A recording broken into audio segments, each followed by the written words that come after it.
So I just love the idea that like Marius is like, listen, guide. I'm having this really terrible time because we keep doing terrible stuff, and I really need to get back to being good. Cut to shaking down a merchant.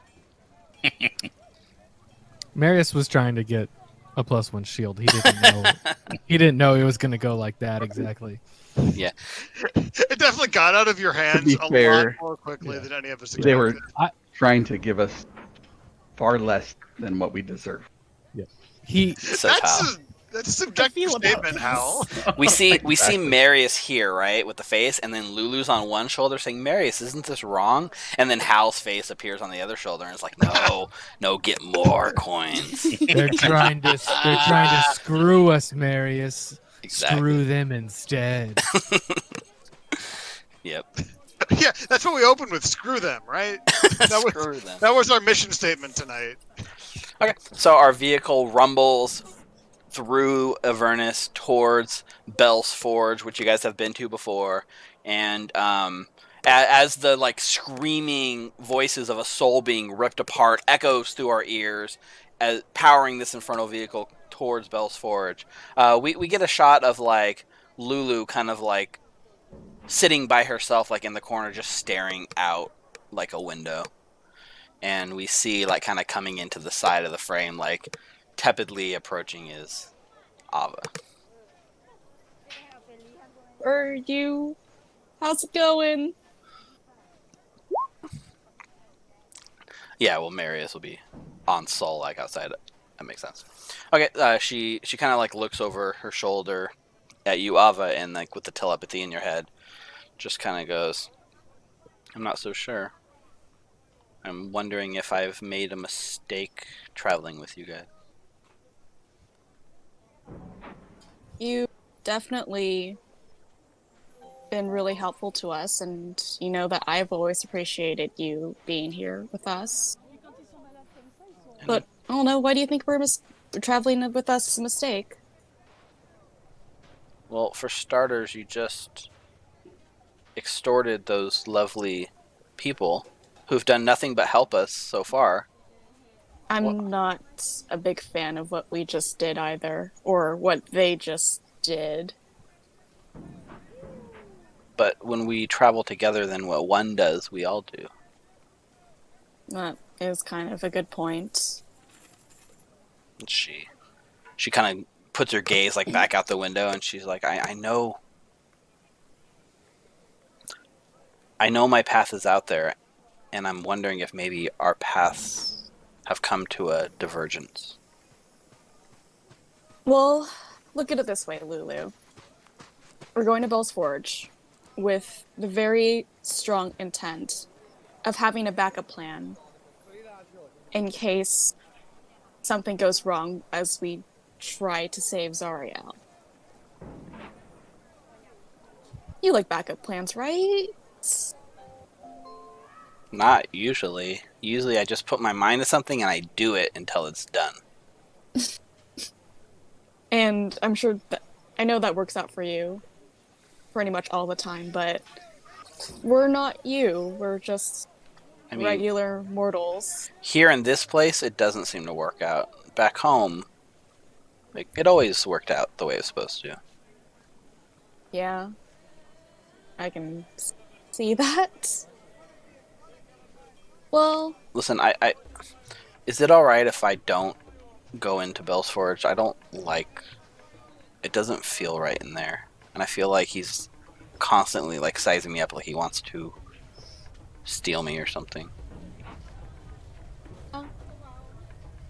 That's okay. You can stay back in the fortress with Hal. Looks at Hal. You see, like, for, like, actually one of the first times you see Lulu, like, rolls her eyes, and she says, "Wonderful." And Soul? Well, maybe Soul can keep me company then. You're right. We get a tiny flash over to Marius, who's like, "Listen, you're gonna be with Lulu for a little while. Please just be nice to her."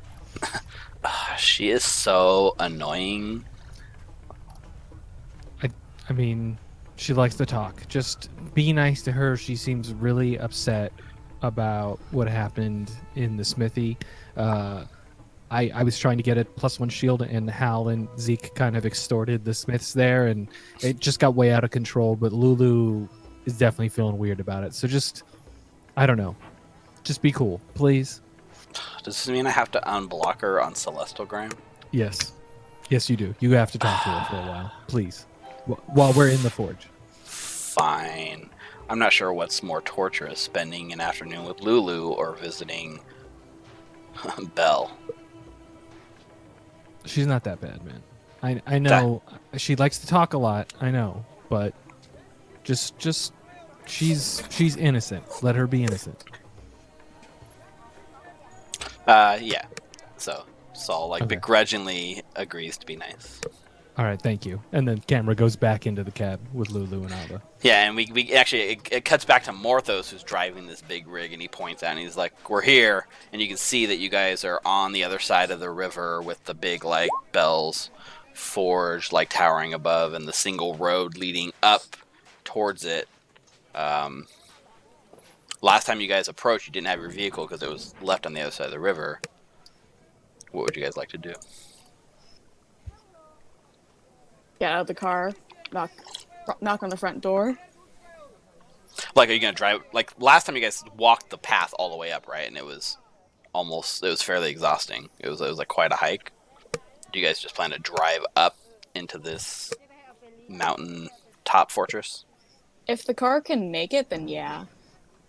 It can. We're gonna need room to open up the fortress so we can put the rods in there, and then Hal and Lulu can hang out.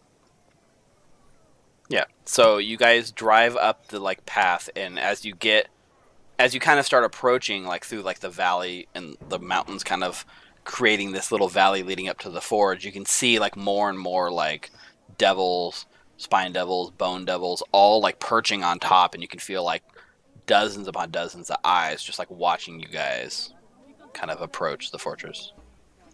The forge. I keep calling it a fortress. It's more of a forge, but it's built like a fortress. And when you're still a quarter mile from the road, you can see a squadron of devils have kind of arranged themselves to block the path of the road, and one of them is telling everyone to be at the ready, and you can see on the side of the road a sort of cage, and in the cage is your friend Balacross. The imp you were looking for. So you're kind of speeding at full speed towards this legion of devils who is trying to at least stop you. Morthos, you're driving. What do you do?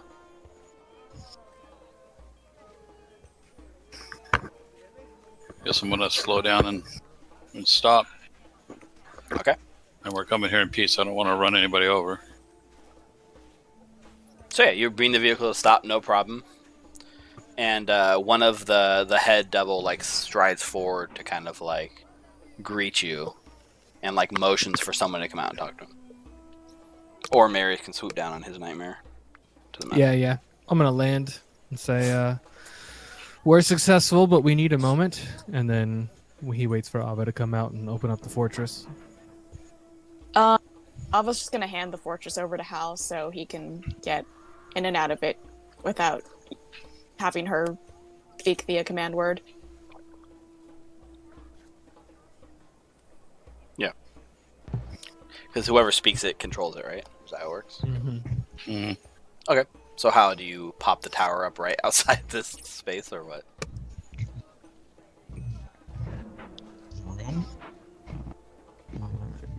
We should probably tell them we're going to open our house. Oh, that's a good point. We have a small fortress that we use for defense, and we're going to leave some stuff out here. We're not going to bring into the forge, so don't be surprised when something opens up. It's not an attack. It's just we have a house, I guess you could call it. Yeah.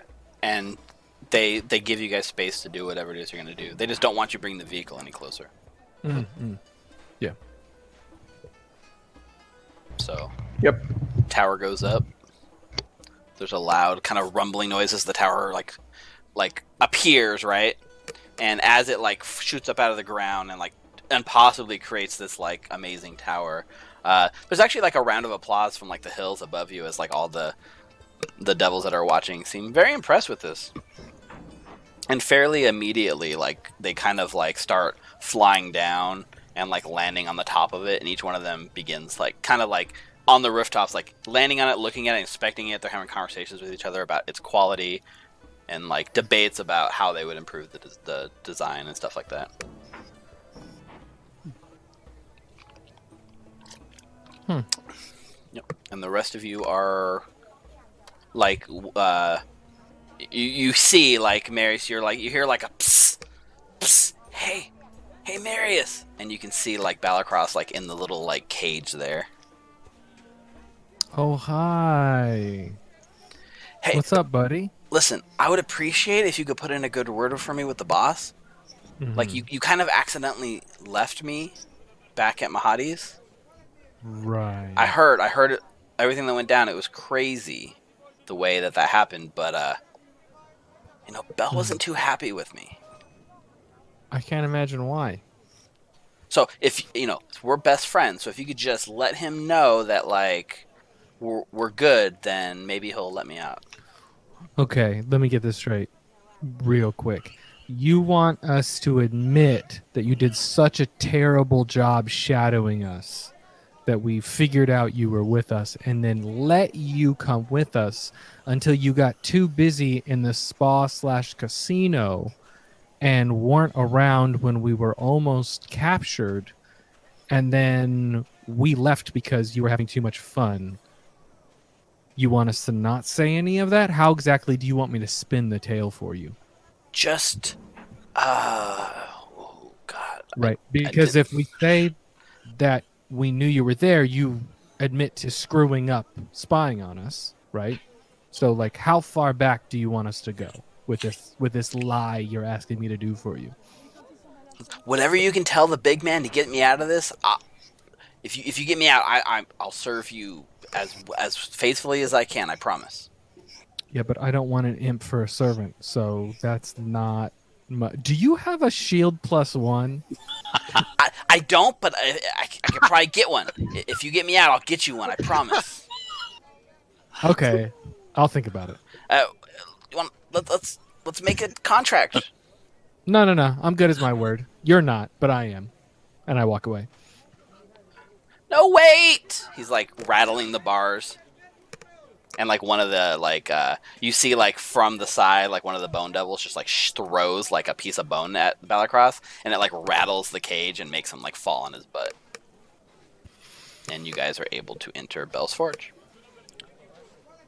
So you move your way up to the volcano, and this new imp, he says, I do apologize for my name is Rakdos. I'm the new replacement for Balacross. Mm-hmm. Apparently, he got himself in some hot water following you guys. Yeah. I do apologize on Bell's behalf. He was not too happy. But Yeah, Bell makes is sense. excited to see. And might I ask, what is the purpose of today's visit? Marius is going to look around, and if no one else goes to say anything, he's going to say, we are here to report a job well done. We were successful in, how should I phrase this? We found some lost objects, and we wanted to let Bell know that we were successful. I turn around to the group. Is that vague enough? If you have to ask if it's vague is a little telling about our intentions. Marius lowers his voice, not too much, but everyone can still hear it. I'm bad at lying. Yeah, and Rakdos is just like, okay, yeah, no problem. Bell's ready for you. Let's go straight in. And yeah, you're able to. Again, remember, like as you enter this volcano, like the heat of Avernus is oppressive, like no joke. And as you enter here, the temperature seems to go up more and more until it becomes like completely unbearable to the edge of like even those of you who are like resistant to fire, like Morthos for instance, it's still starting to get like uncomfortably hot even for you. And the rest of you just find yourself like sweating profusely. Especially Mary is like wearing this like heavy like plate mail, you know, you're like cooking in there. But Nothing new. We're in Yeah. hell. yeah. It's like kicks it up like another notch to where you start almost feeling like lightheaded. And you move down the like through the halls, down the spiral staircase that leads to Bell's Forge, and you find the same set of like fire giants that were there before. Let's see. I'm just gonna leave your token here, Hal, because then you can see something. Yep. But the 4 fire giants are you know here in the forge working, hammering, just you know chained to the anvils and set to work. And Bell is sitting there in his floating iron throne, the same one that we saw him in before. Just a reminder. And he like kind of grins.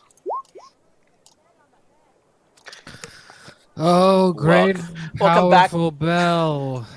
Galadriel, nice to see you again. No, hi, Bell. I'm talking to you. Gamaliel, sorry, Gamaliel. Hi, Bell. His eyes like turn as he's like staring straight at Ava and like laser focuses right on you, Marius. Hey, what's up? How's it going up there? So, we succeeded in the thing we're not talking about, and when we said we would succeed, we talked about coming back and maybe getting some more information. Also, a good friend of mine, Bellicross, why is he in a cage out front? He had a very simple mission Mm-hmm. to follow you and report back everything you did. Okay. And he did not do that. Well, he only failed because he was avoiding an army of Zariels. So, you know, I feel like he kind of satisfied the terms of his mission, because if he had gotten captured and then they got information about what we were doing and our relationship to, you know, somebody else who I'm in the room with, it might have been difficult for you. So I feel like he kind of did everybody here and you a solid. Why don't you make a deception check for me? It's not really a deception, though. He did avoid an army. That wasn't any plan of his. I didn't say it was his plan. I said he avoided them. Yeah. But you are trying to be deceptive in this sort of situation. Natural 4 for an 8. Nice. You watch as like the grip, like you might not notice it, but like Ava, Zeke, you notice like the grip of like the hand on the throne like tenses a bit, and you can get a sense that like Bell does not like really seem to be enjoying this exchange. And Bell like actually looks at you, Marius, and the throne like sort of hovers down from like floating like 10 feet off the ground, and like comes down to the ground, and Bell like actually like gets off it, and like as he does, he pulls up his like super large flaming greatsword and just lets it drag along the ground as he walks, just oh so casually closer to you. So you don't believe every truthful thing I just said. Okay. Weird. Should I cast like a zone of truth on myself so you know I'm telling the truth? He stops and he says, I'm oh so disappointed in you, all of you. And he like his eyes like kind of look across the room at everyone, and he says, you found your rods, you're not fools, I'm sure you have the answer you're seeking. Why return? We didn't even have a contract. I didn't want to see you ever again, and by coming back here, you've implicated me in something I did not want to be implicated in. Implicated you in a conversation? We haven't done anything. And we're also under Asmodeus's protection. So, Oh, that, my friend, and he puts his finger up. That, my friend, is the most interesting thing of all. And he kind of walks like a little bit past Marius, and Zeke, you can feel like Belle's eyes like right on you. Tell me, little Hi, one, Bell. what exactly happened the night you signed your deal?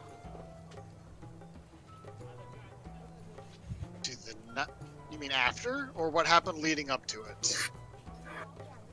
If my spies are to be believed, you signed a contract with Asmodeus, and you're under his protection. I want to know what they knew when they agreed to your deal. Did they know about the sword? Did they know about what we're doing? We never said anything about you at all. we didn't even say anything about the sword during that whole thing. It was a mistake in the Wandering Emporium. Right. Zariel has put out a lot of bounty hunters that she has now rescinded. And the Wandering Emporium, as you know, offers protection from violence and specifically spellcasting. We made a mistake and we cast a spell, so Mahadi's protection wasn't going to extend to us, so I signed a deal. You'll probably be seeing me around in a little bit, but, you know, till then, I and the rest of us are under Asmodeus' protection. He grins. He says, "You think that protects you? If I wanted to, I could cleave you in half right now." Asmodeus wouldn't be terribly pleased about it, would he? Probably not. Watch yourself, little ones. Say the protection of Asmodeus. All I'm saying is, you may be under his protection, but if you cross the wrong person, no contract will save you from a blade.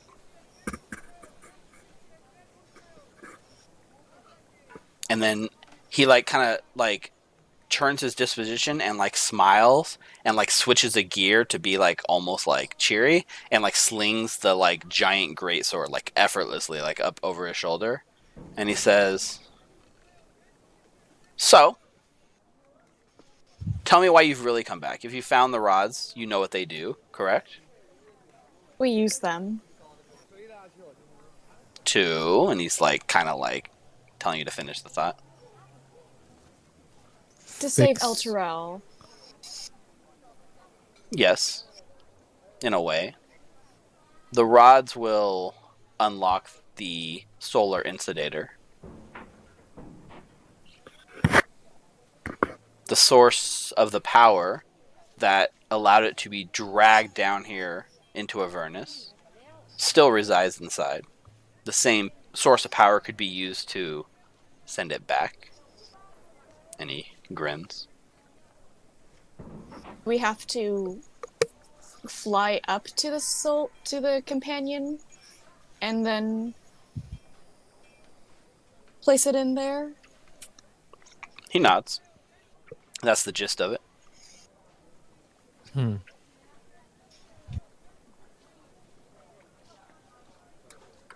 And is it okay? Just for a quick clarification, is this a telepathic conversation or a verbal one? This is a verbal conversation at this point. Last time we were here, there's this whole subtext of a verbal conversation happening with a mental one, but right now everything's being said out in the open. And the other thing we were looking for, you knew the location of it, and we found the adamantine rods, and we proved ourselves. We've proven ourselves. And yet you still, you have, like you said, you have the way to free El Terrell. Why do you need that sword? Convince me.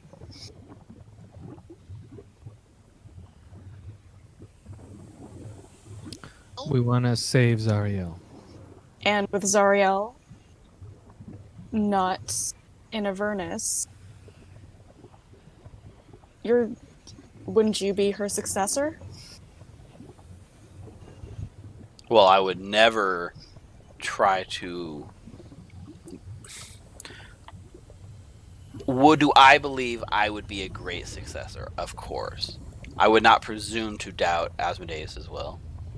If he wants me to be leader, then he will surely allow it to be. Hold on. Zeke, what did Mahadi call us? Like Asmodeus' emissaries or something like that? Ambassador? But I don't think we speak. Emissary? I think assuming we speak for Asmodeus is a little presumptuous. No, I'm not saying that. But I mean, if we're his emissaries and We can have put in a his good word for you. protection. I did talk to him last night. It was a unpleasant conversation, but I did talk Maybe- to him. So Varys' head next- whips the around. next time I talk to him, I can say, "Hey, that Bell guy doing good work. Look at him go." He deserves a just- promotion. Zeke is just catching Maris's eyes, like, "Not now."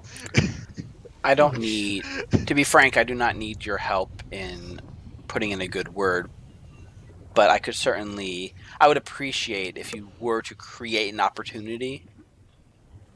Let's just call it an opportunity. Yes. I will tell you where the sword is.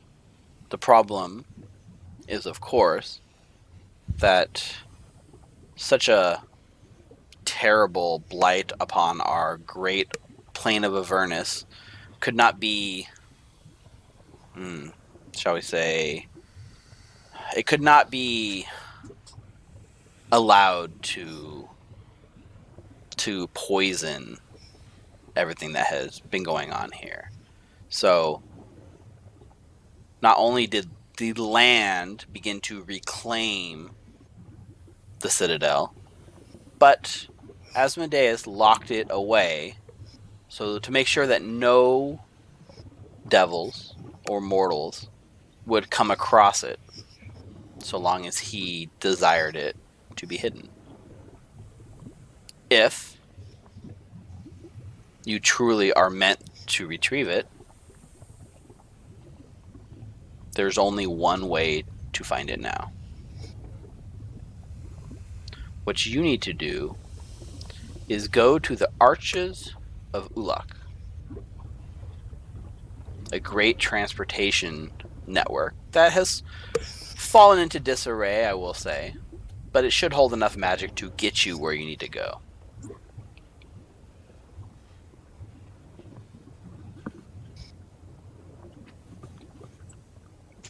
And he looks kind of around you guys just to gauge your reaction. Maris gives a Right. thumbs up. Go Thank- to the arches. Very clearly in your mind, picture this citadel, which we now refer to as the Bleeding Citadel. And if you pass through the arch, it will take you there. But only if he wills it.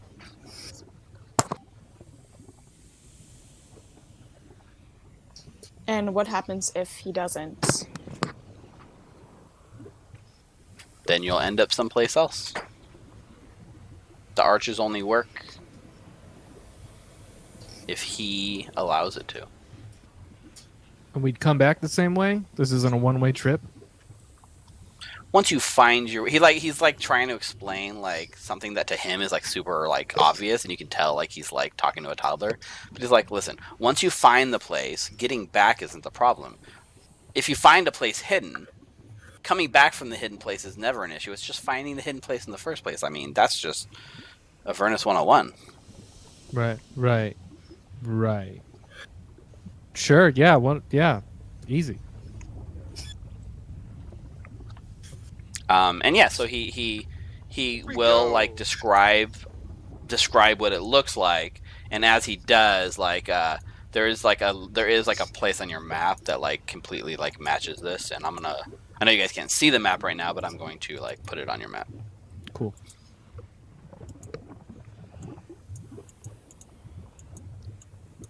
Before we go, did we, like, I guess to the rest of the party, did we want to save Bellicross and put in a word for him, or? I tried and I failed. It could be useful having an ally that can go invisible. Oh, that's true. Do you want us to take Bellicross off your hands since he's displeased you so much? Balacross has a lot to atone for, and a lot of teaching ahead of him. By no means am I done with Balacross. Don't worry. Oh, okay. So we couldn't like say buy out his contract or whatever. I hear that's a thing down here. You can buy out contracts. I'm certainly open to negotiations if one of you is willing to take his place. Yeah. Take his place necessarily, but I do have some information that I think you might be interested in. If you're willing to naturally hand Bellicross over to us for the duration of our stay in Avernus. Shouldn't be long. Yeah, I think I'll pass.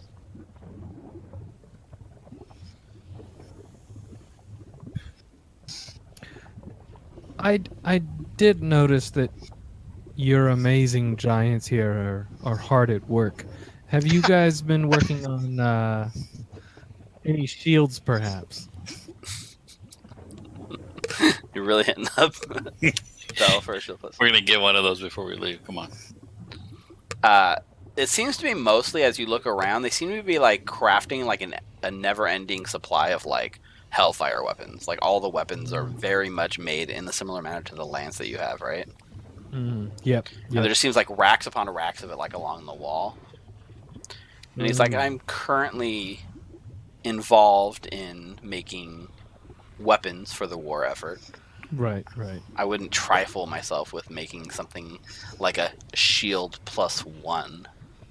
Right. Yeah, in war, we definitely don't need defense. You're totally right, Bell. All right, well, good talk. I don't think any one of us is going to be trading places with Belchris, so... Didn't think so. Thank you for the information. And I'll see you soon. And he smiles at you, Ava. Shifts uncomfortably and just heads for the stairs. Yeah. Get the fuck out of here. Yeah, and you can watch like all of the giants are like kind of watching you guys go. And you almost see like Bell like smiling. Like he's running through like some choices he could make, and you see like he's really holding back on doing something he wants to do. Especially like Ava, maybe not Ava because I was a little shocked, but Zeke, you could tell. Like Bell's got like 8 plans running through his mind right now, and he's trying to figure out the best way to use you guys. I want to go to everybody. Guys, I think Bell's kind of smart. Like not like it's not like I respect him for it, but I just there's like he's not dumb. Yeah, he's a pit fiend. Remember, that's what you're gonna be. Can you not do this right now? All right, sorry. Let's go. Yeah, no problem. So yeah, you guys go ahead and leave, and like how like everything up there has been fairly uneventful. So we have, the people are like checking out the workmanship on this tower, and there's like probably about like 9 different assorted devils just like perching on the roof, which they can't get in because there's still like a seal trap door. But as you guys kind of come out, you just see It's become like a very like center of like a big conversation piece with all these devils. But without issue, you're able to get back to the tower. You know, some like pack it up and hit the road. Unless there's something else you guys want to do here, like no one's gonna stop you. And here on the map, I will show you. There's this Arches of Ulak over here. Yeah. Let's hit the road, Jack. There's so many Lord of the Rings towers on this map. Mm-hmm. Yeah, Mm-hmm. this is. I one mean, of the them. Demon Zapper is definitely the Eye of Sauron, like Bree said. Yep. So, you And we hit- had a guest appearance of Galadriel. yeah, I totally got that wrong. It wasn't. What was your? I forget what I Gamael. Gamaliel. Yeah, Where's that's a Gimli? mouthful. Gimliel. Gimli. Yeah. So we are able to. Make our way without issue. I don't know if you guys want to unpack like everything that's happened, but we sail across. You know, I will say that like as we're going across, like your engine starts sputtering and getting like low, but it hasn't quite burned out. But you can tell that like probably soon you're gonna need to like fill like a new coin. It just doesn't quite go. But you make it to the Arches of Ulak, and Could I start studying the Ava's contract on the way? yeah, If there's it's still definitely proper, time. of This would be a course. good time for that sort of thing. So are you doing it by yourself? Is somebody helping you? I don't remember how. We had a whole weird system for it. Orthos, Hal, and Zeke were all working together, I think. Yeah,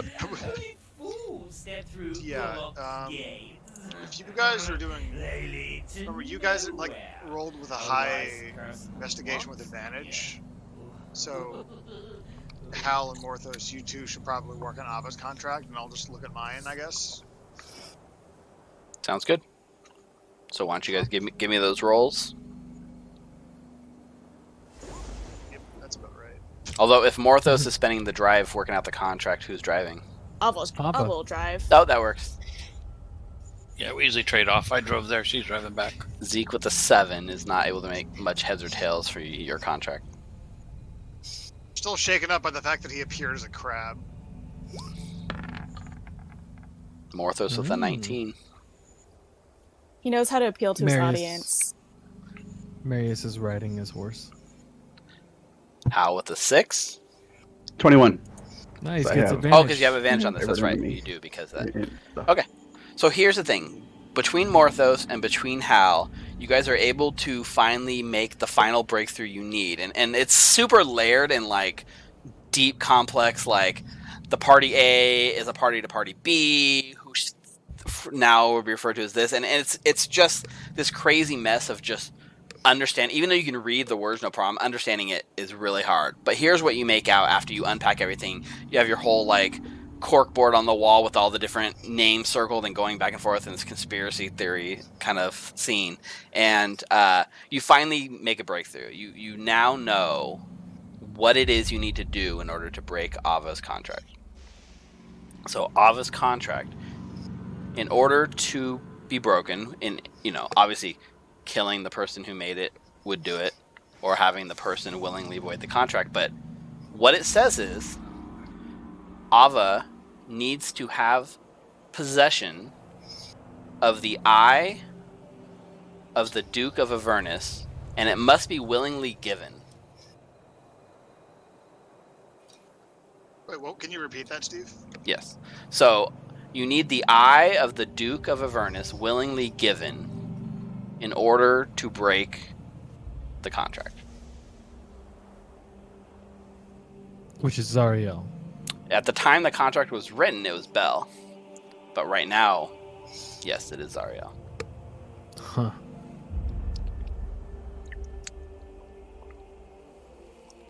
But you're pretty sure if you were able to do that, if you were able to get that eye, and if Ava was to consume the eye, that would break the contract. Terms of the contract, and you would be free. Well, Looks like we need to get our charm spells ready. Anyone know Gesh? I feel like that would probably count as an action that would cause harm to the charmed victim. No. What we need is Gesh, which is way more powerful. And, like, yeah, it might be able to do it. Because it's not suicidal, so, you know. That's in my spell list. How long did it take for us to travel here? It would only have taken. No, this is a bit of a longer travel, so this would probably put you at about 6-hour travel. What spell are you guys talking about? Geas, Geas, or however you pronounce it. It's pronounced Gesh. I looked it up for my other Yeah. game. Gesh. Yeah. Where? Okay. That is an interesting.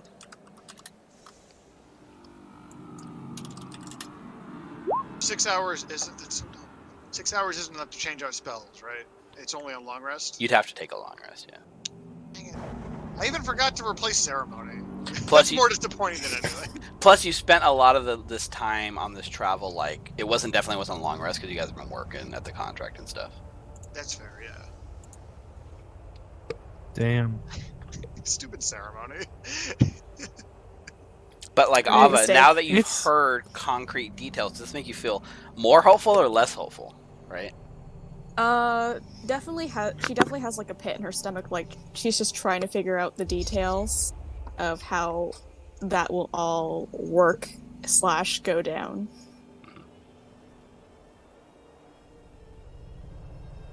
So, mix of happy that there is like a light at the end of the tunnel, but also like I don't know how I'm gonna get to that light, and Right. that light might be coming from a train. Ever the optimist, Lulu will just say, well, if we just redeem Zariel and she's good, then she'll definitely want to help you, right? But if she's good, would she still be the Duke of Avernus? That I don't know.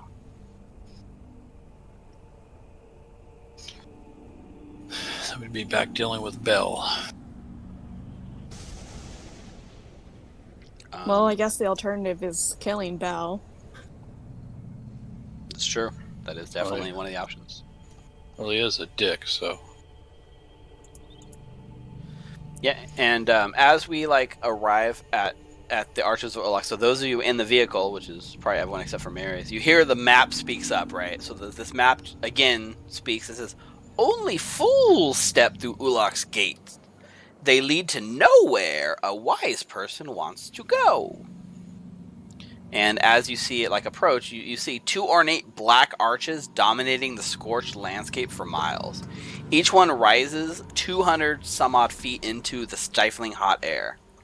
Every inch of stonework is engraved with images of devils waging war against demons. But other than that, it seems to be completely like barren here. The arches are big enough that you could easily drive your vehicle through them. Okay. Like based on the carvings you see, this seemed to be a way that like they would transport their armies across like vast spaces and distances in like a moment, like an instant. Seems to have lost some of its charm. You're not sure why it's no longer in use, but this is where Bell says you guys need to pass through in order to get where you're going. All right. It's wide enough for the war machine. Do you guys want to just drive through? I look at Saul. Saul, how big is the cabin? Can Saul squeeze in with us? It's going to be a very uncomfortable fit. Although, if you all like squeeze in, especially if some people like man up in some of the turrets and stuff on the top, right. then yeah, there's definitely space. It's just tight fit. Okay. Yeah, I'm just worried about like if I go separately with Saul, will I end up at a different place? That would be bad. So yeah. Let's just all get in the vehicle and go.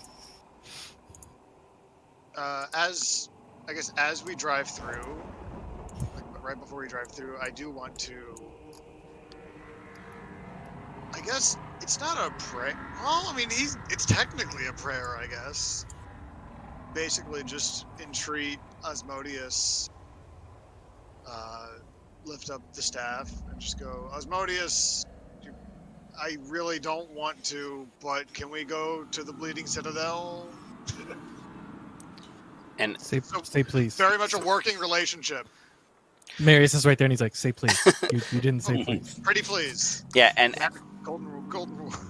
yeah, like there's a loud, thunderous crack that comes from outside, and a blinding flashlight as a bolt of lightning rains down from the sky. And remember, there's no clouds in the sky, but a lightning bolt rains down out of nowhere, and you watch as it like strikes like one of the large like black arches, and as it does, it starts to like crackle with energy, and all the runes on it begin to like glow, and you watch as it just almost seems to get filled and charged with some sort of energy. And as you do, the middle of the arches seem to like appear in view. You see this. Oh shit! Holy crap.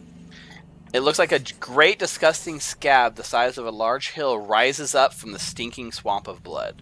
The dome top of an alabaster temple pokes through the scab. Many black iron chains of Avernus converge on the building, attaching it within the grotesque mound. And this causes Lulu is like covering her eyes from like the flash of lightning and all that. But when she sees this, you watch as she begins like her tail begins wagging like really fast, and she kind of like gets a little hyperventilating. And she's like, "That's it. That's the citadel I made. I made that. The sword's inside." Okay, everyone get in the vehicle. Let's go before the arch powers off or whatever. Let's go. Before Asmodeus changes his mind, let's go, please. Asmodeus. Just lean out the window. Yeah, and the vehicle like charges forward, and you feel like as you kind of go through the arch, you're expecting like some weird sensation being pulled through like a plane shift spell, and it's like nothing. You drive through, and you can see this like kind of image of this like hill in the middle of the arch, and as you drive through, the arch is just gone, and you're just there. It's just like there's no sensation, no weirdness. You pull up, and you can just see what the best word that comes to you is like a scab. And Lulu's like, it was a lot prettier when I left it. Yeah, they're trying to consume it. They're trying to destroy it. Let's get in there. Yeah, and you can feel like she's like closing her eyes, and she's just feeling, and she's like, I can feel the sword. It's still safe inside. Almost there, Lulu. We're almost done with our mission. Lulu, I know the sword's in there, but did you also make any shields with the Citadel? My God, Jordan. The +1 shield of scabs. Oh, we had so many +1 shields inside. Oh. Well, we definitely Marius. need to go then. Marius leads Saul out. I'm not touching the blood swamp. At the And sound of gets on top plurals, of Zeke Saul. definitely gets interested as well, but he's just not one to admit it. And so as you approach, you can see that the scab itself is 300 feet high. The lower 100 feet seem to be like hard as rock, but as you get closer to the top, you can see it seems to be like a little more pulsating and a little softer, and there's like bits of like blood running down the side, which makes it like this gross sort of like, you can tell like the scab is like hardening over time, and it's trying to completely swallow this. So the lower half seems to be completely like impenetrable, but looking up to the top, you can see, especially near the top, there is a big sort of like hole that's dug out, like sort of close to where the top of the citadel. So you can see part of the citadel, and not far from there, a giant hole that's like 10 feet wide that if you can climb up to it, you guys would be able to get into the scab from there.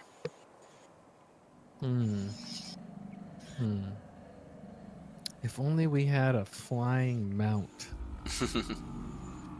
I will, if we get close enough, I would suggest leaving the vehicle, and then I would just have Saul ferry us up to the hole.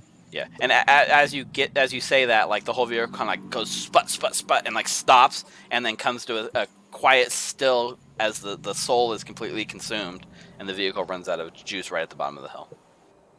Well, good timing. Convenient. Yeah, nice. Who wants to go up first? I think Lulu go. and I would like to go first. Well, obviously Lulu will be able to fly by herself. Sorry, Hal, my wife asked first. And Marius motions towards Saul. Okay, yeah. So Ava's able to get on Saul, and Lulu will easily be able to fly up with you. And this is the first time you see like Lulu actually like in a while, like starting to get a little excited.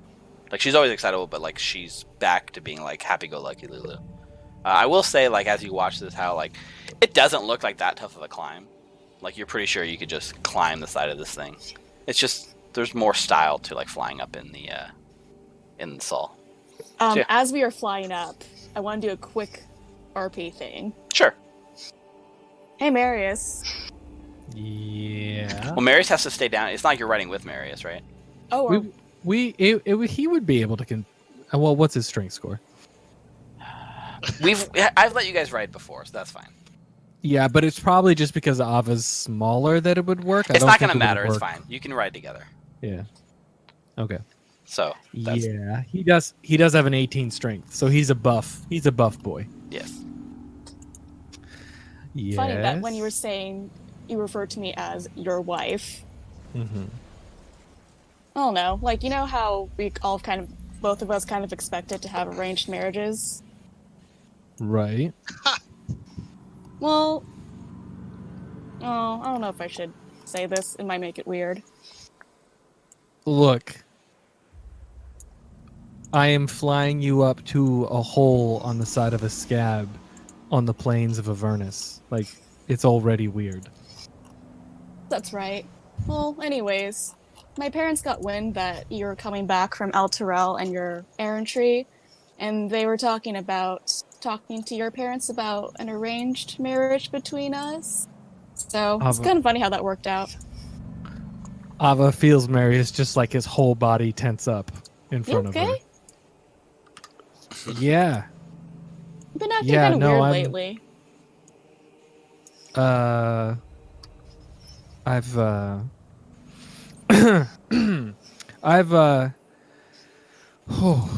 had a lot on my mind lately. Yeah, I didn't know that.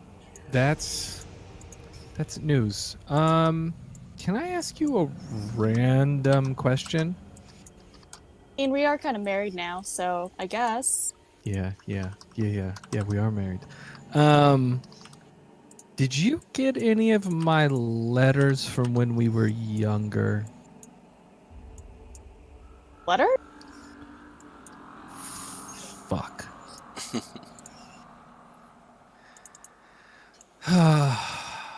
Okay. Letters. Right.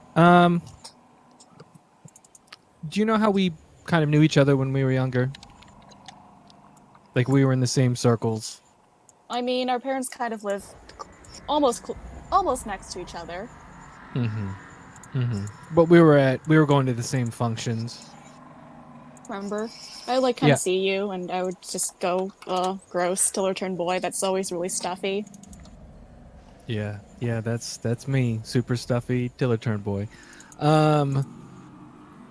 Yeah, so when I was becoming a knight, one of the things we learned is asking for someone's favor when you're in a tournament, and it would help, give you a little bit more incentive to win, and also it was a way of courting a woman from another house.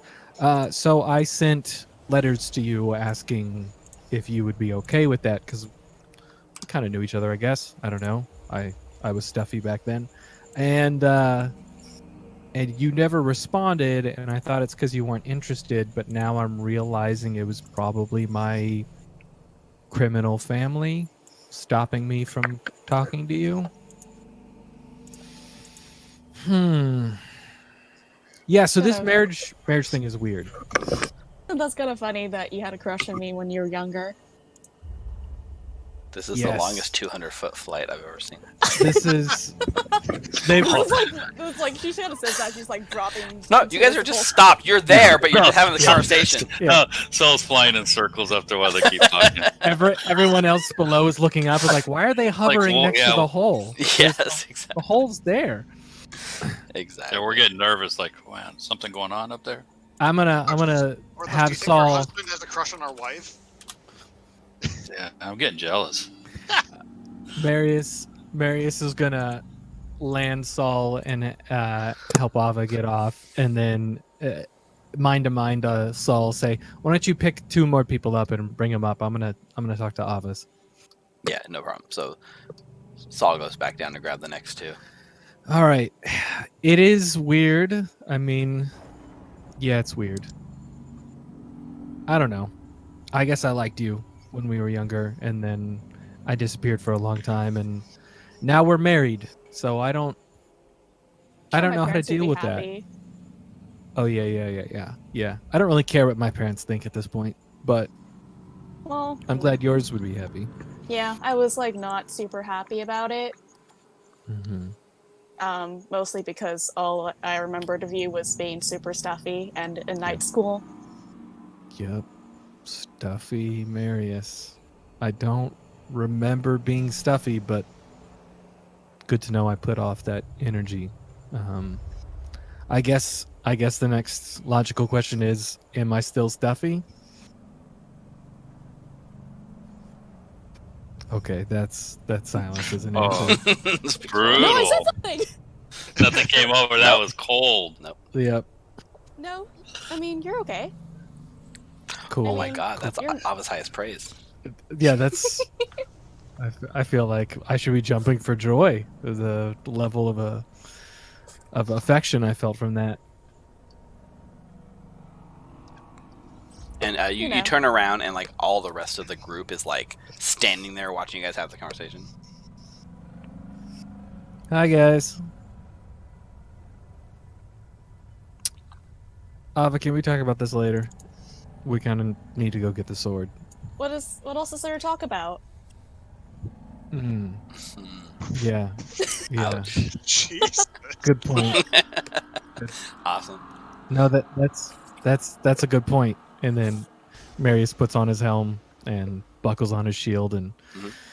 takes out his sword and says, "Okay, let's Yeah. go So get it." Lulu like uses like her trunk to cast light and to like light because she kind of like starts looking down. You can see like there's a circular gaping wound near the top of the scab that forms a tunnel that descends down into the middle of this hill and it goes down into darkness. And Lulu like kind of like smells bad. I don't think we're gonna be alone here. Something made this tunnel. Good to know. And And yeah. Marius moves forward in front of the group, kind of leading. One thing everyone would notice at this point, not just Ava and Zeke, but not only is there like golden energy trails coming from the visor and his helm, there's energy kind of crackling along his sword now that wasn't there before. Also, I copy pasted these tokens from like a while ago. I couldn't find a more recent map, so make sure you update your token hit points and everything, AC, all of that on these tokens. I think they might have been from the Sahuagin fight, so they might not be that outdated, but they're definitely not updated for level 11. So the interesting thing about this map is you enter it, you can see this like weird scab. So this map you guys are seeing is actually like a side view. And the hill itself is like wrapped. It's like a 360 degree sort of like wrapping kind of thing. So like in this sort of side view map, if you get all the way to the right hand side of the map, it can wrap back around to the left because if you think about it like wrapping around itself and like connecting on both ends, like a globe. Luckily, I'm super good at platforming, so this shouldn't be a problem. Yeah. So as we're moving through here, like just know this isn't a top-down view. This is a side view. So going up and down from here is like different and like it's not too hard because this whole thing is like scab and it's like this 10-foot wall and it's like soft enough that it's pretty easy for you guys to like just stick your hands like into like the scab and like make holes in it and pull as you like move along. It could like blood like gushes out and like makes it slippery, but it's easy enough to climb everywhere you need to go. It's just a matter of like time and not like athletics checks. I noticed that like Zeke has 59 hit points. That seemed really low. I'm almost the squishy. Oh wait, now I am the squishiest in the party. No, even bad rolls, that seems low. Yeah, I that have doesn't plus seem one. possible. I mean, I've gotten really I haven't got a very good roll. I think I had one time I got a good roll, and I'm at 73, which So- I thought was one of the lowest. I've rolled 48 on 11 d8. That's not, or I guess I rolled 40 on 10 d8. So you That's average not 4. super low. It's just it's slightly below expected. Yeah. If Right, you and then average y'all are 4.5. beefy as hell. Yeah. So Oh, protect my Zeke. number's wrong. Yeah, no shit. Protect the cleric. Holy crap. Honestly, at this point, Lulu might have more health than me. Okay, so this is where you Steven, guys I'm are kidding. descending into this like scab side view. You can kind of like move your guys self up ahead and just move like slowly, and I'll like narrate what you guys see as you kind of come in. So, you kind of like descend downwards into like the tunnel, and it's you know it's weird being like inside like a pulsating living scab sort of thing. The stench here is unbelievable. The blood. Every time you like walk along the floor, sometimes your foot like sinks in a little bit, and you pull it out, and there's just blood kind of like curdling around your boots. And as you enter this kind of section here, the scab on the side of this narrow passage is stripped away, partially revealing a Citadel stained glass window. The opaque blue and yellow panes depict the contemplative face of a beautiful angel. I was gonna look at Lulu questioningly. Does this look familiar? Lulu nods and says, "Yeah. That's Zariel. Isn't she beautiful?" Wow. Yeah. But you can see like this window, like the scab's been clawed away, and like just in the middle of this pulsating tunnel of scab, this beautiful like angelic face. Do you mind if we break through this window, or should we look for another path? Lulu is all about doing whatever it takes to get inside, so she has no issue with it. All right. So you're gonna climb up to it. You have to like She's gonna. climb out or ride, Saul. I guess we need Saul's token, don't we? Did Saul come in with you? Yeah. Let me get that token. Climbing, are we climbing? Is it like a lot of vertical terrain that we're climbing, or is it just kind of unsteady? It's kind of both.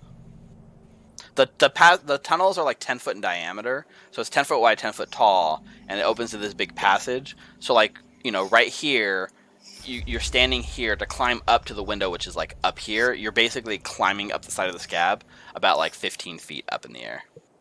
Okay. And the window itself is like 20 feet tall. I'm not gonna make you do any rolls to get to it, but just know that like it's like you're going to the side and climbing this scabby material to get to it. So, I was just considering a crab terrain. I mean, how crabbable is this terrain? The going up and down the passages might be tricky, though not necessarily impossible. It'd just be like sticking its like giant crabby like arms into the goo. Every time you like put something in and yank it out, like blood pours out. So like anyone like below you is just getting showered in blood. But it's accessible. I'm not gonna like not let your pet come through. Okay, I'll hold on to it for now then. Okay. So who's gonna go up to the window? So the window's blocking the entire view. Like we have to break it. No, so like you're trying to get to the Citadel, right? This scab is wrapped around the Citadel, and you guys are trying to get into it.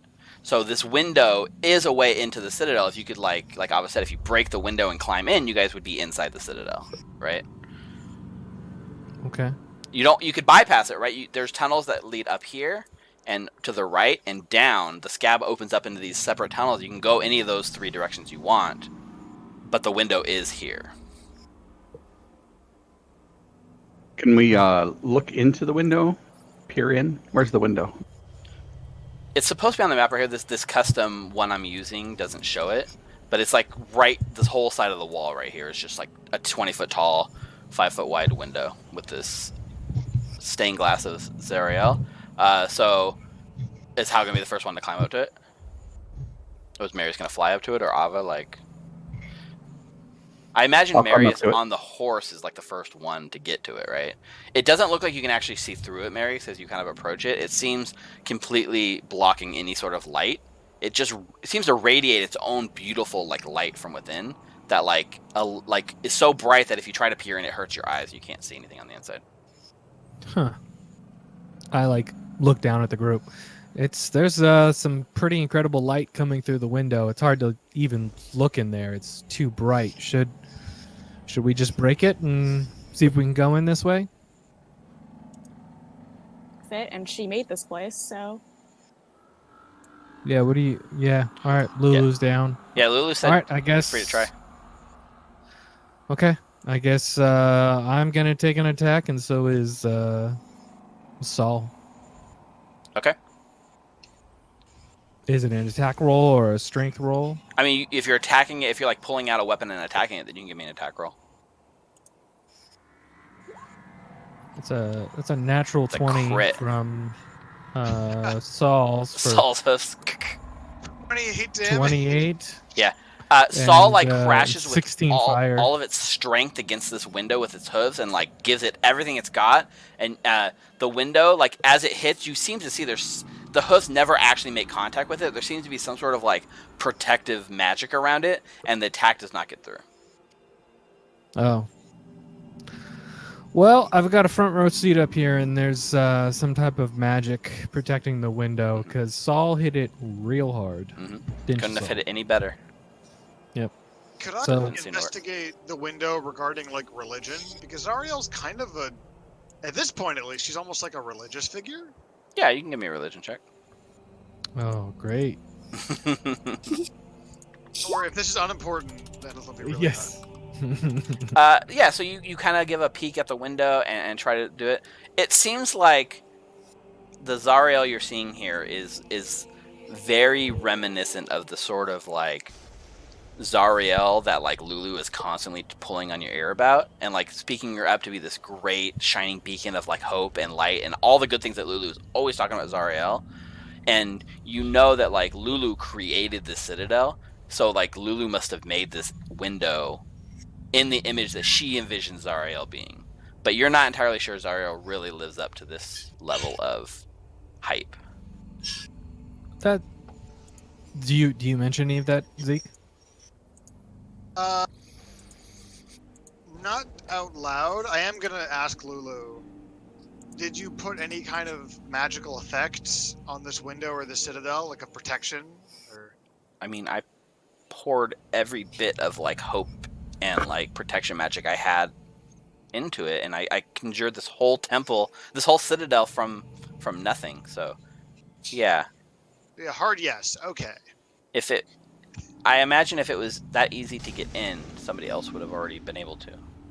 Holy shit! Wait a minute. Doesn't Lulu neutralize magic within range of her? Lulu, Seemingly, yeah. try breaking the window. All right, Lulu flies up, and she's like, "You want just like slam into it?" Yeah, I mean with your tusk, right? I've seen you attack stuff with your tusk before. Just see if you can even touch it because we couldn't. All right, Lulu like says, "All right, stand back," and she like licks her lips, and she's like, "All right, here it comes." And then We're ready. she runs with You- her tusk You like can at do it it. as like hard as she can, and she gets a 5. She rolled a natural 1 and a 2, Oh my god. and she crashes against it, and you see the same shimmer of like magic that is protecting the window, and Lulu like bounces off of it and like kind of recoils off the air, and she like smiles and she's like, "Did it work?" I think your Nope. magic was too strong, or I think your magic is very strong, and we should probably look for another way in. She shakes off. She's like, "Oh yeah, that felt great though. You sure it didn't work?" No, you looked fantastic, but I think past Lulu, who was like using every bit of her being to create the Citadel, is stronger than current Lulu. But we're helping you get that ability again, so this is actually incredible. If we can get you back to that, Yeah. This Well, is my aura doesn't amazing. exactly suppress magic. It just stops effects from affecting my friends within the aura, so it's not quite the same. But it was worth a I shot. didn't know that. Cool. Good try. But yeah, the window, from what you guys can tell, seems to be like pretty unbreakable. All So- right, up or down? There goes Hal. We're It's going like up. how do you follow a left-hand wall when it's a 3-dimensional map? He's doing it. It's left. It's left to him. Okay. Let's see. Saul. Ooh, Saul's not gonna fit through there. Did we not make? Did I give you? I thought I made a token for Saul. No. Maybe I never did. Did I never give you one that you had control over? I don't think so. Let me check my journal. It hasn't come up that much, I guess. Anyways, I'll just drag it along. Yeah, Saul is like squeezing at this point because it really does get like really tight. Saul can do it, but you watch as Saul is like you have to get off the back, and it's like scraping like the whole sort of like caverns here. And like as it does, the saddle like scrapes, and you just see it like creating like a dig into the scab, and like just blood like pouring down. It like drips a bit, and then instantly like scabs right back over. But like yeah, Saul's not having a good time through here. Sorry, Saul. That's perfect because Morthos is just sliding on all the blood. So you can move up, keep moving up, and then you'll see it kind of splits into two different directions.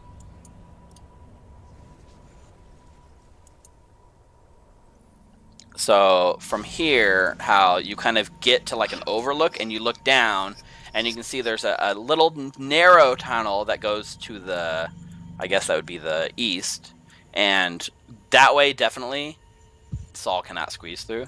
But down and to the west, there does appear to be a little bit larger of a cavern, and you guys hear like voices coming from that direction.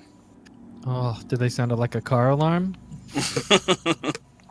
Amazingly, yeah. Beep beep. I don't know that language. That sounds like celestial.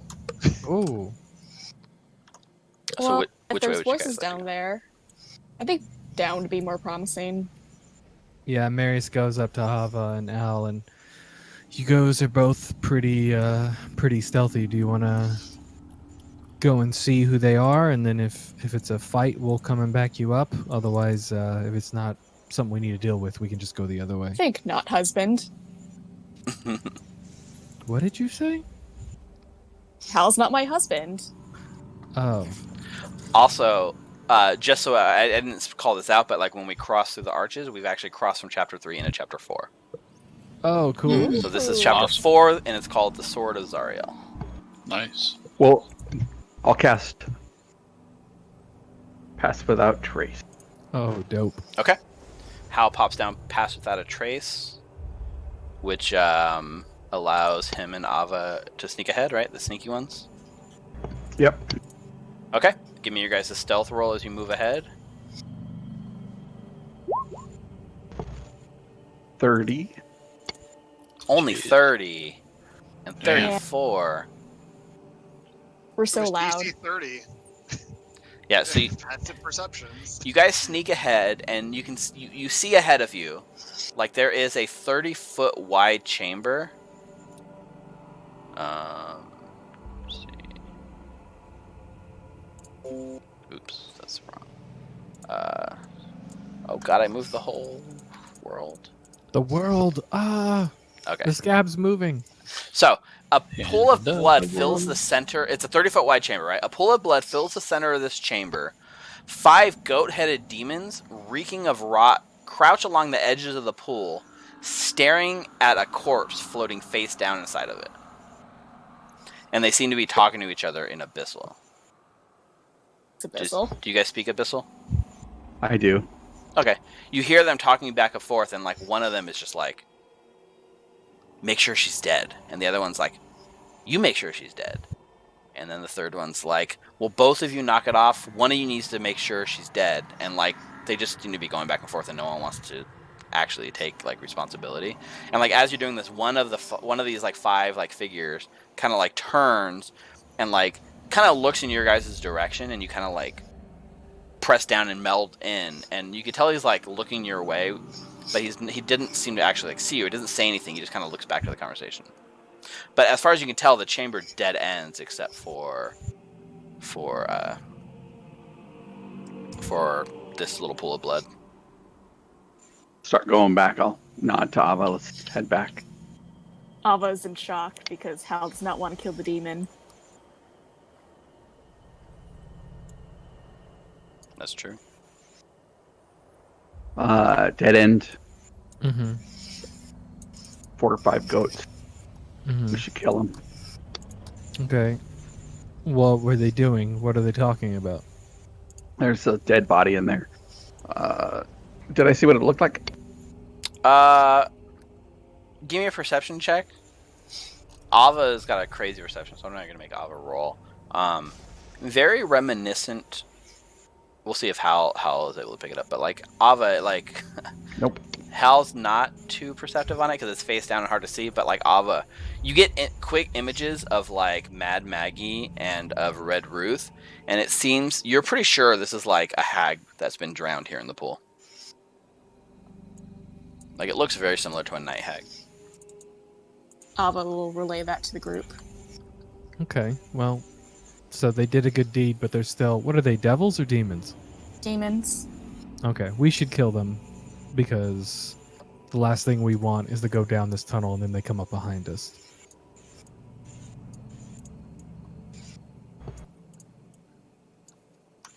Okay. Anyone disagree? I'll Don't just tell me sprint on twice. ahead. Okay. All right, Zeke, you are lit up like a Christmas tree, so would you mind standing in the back? I mean, Saul's pretty bright too.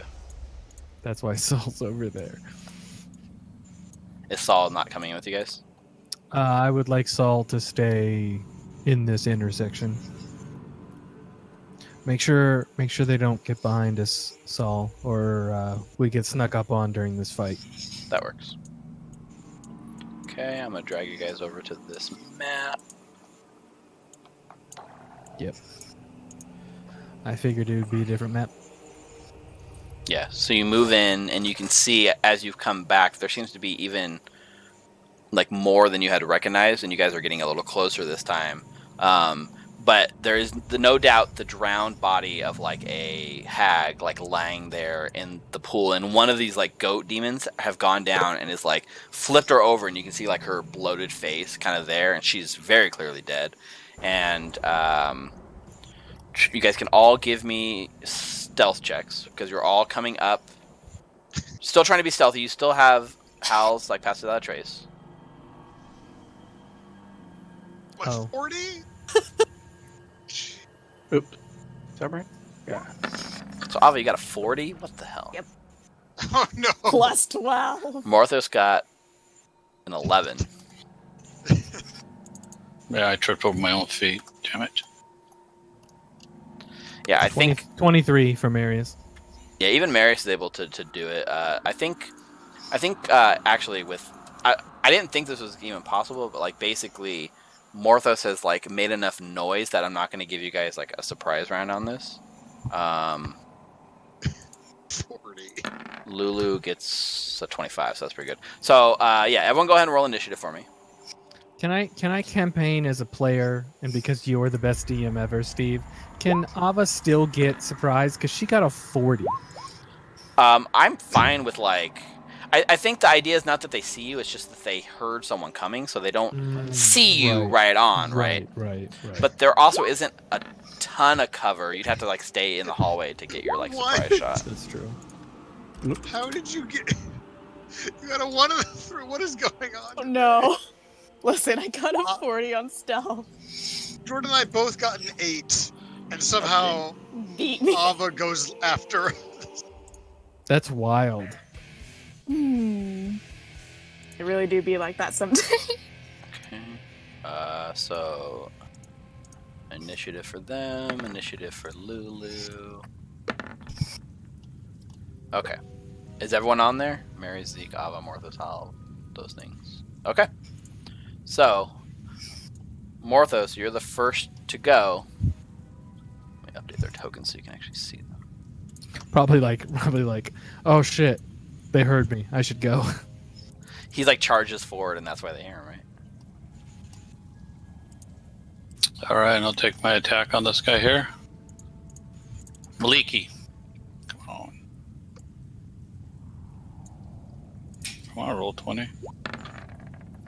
Do you get 3 now? You do, as a matter of fact. I'm pretty sure. 0-11. Oh, yeah, I sure do. Jesus. Which one were you attacking? I missed the ping. Sorry. Okay. Yeah. 20 hits for 10 force damage. First blast hits. Okay. Same guy. Maliki. 10 more force damage. And Maliki one more time. And 12 more. Yeah, Yeah. instantly bloodied this creature. Damn. Maliki's with me today. Well, I think Maliki's just finally got used to the fact that you got married, and she's cool with it. Yep. All right, Hal, you're up next. I'm gonna put a planar warrior on the same one that Orthos hit Okay, and shoot it with my bow. go ahead. 19, 19 hits. 11 11 force, force damage, still up. and last attack. Regular roll. 32 for 9 piercing. 32 Jesus Christ. plus 13. No, that doesn't hit. He That should cast hit all- quintuple shield after you Yeah. hit him the first time. No, that should hit them all. Yeah, that one's No, dead. dude, that Does the Yondu thing where it just goes all around the room. that feels like it should have gone through him and hit the guy behind. Yeah, definitely. I know, right? Jeez. Okay. Um, Anything else? I'll just move down here, and that's my turn. Okay. Zeke. 59 hit point Zeke. I can't see him. And I'm kind of afraid to move forward. That is so great that you can never see anything in any of these fights. Marius just looks at you and says, "Don't go out there. There's a lot of them." Yeah.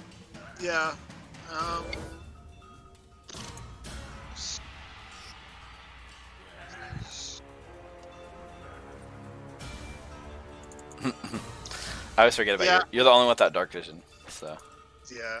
well, actually, can anyone else see stuff? I guess. Yeah, I can see. Yep. But you have a light, right, Zeke?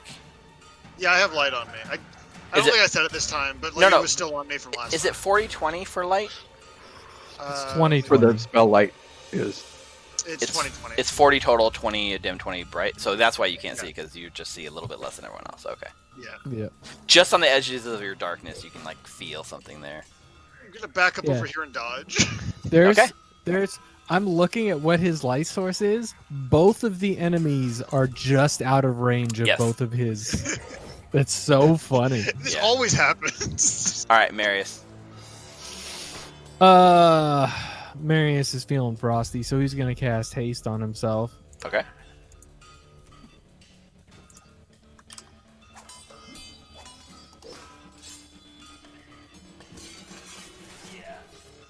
I have to scroll all the way down.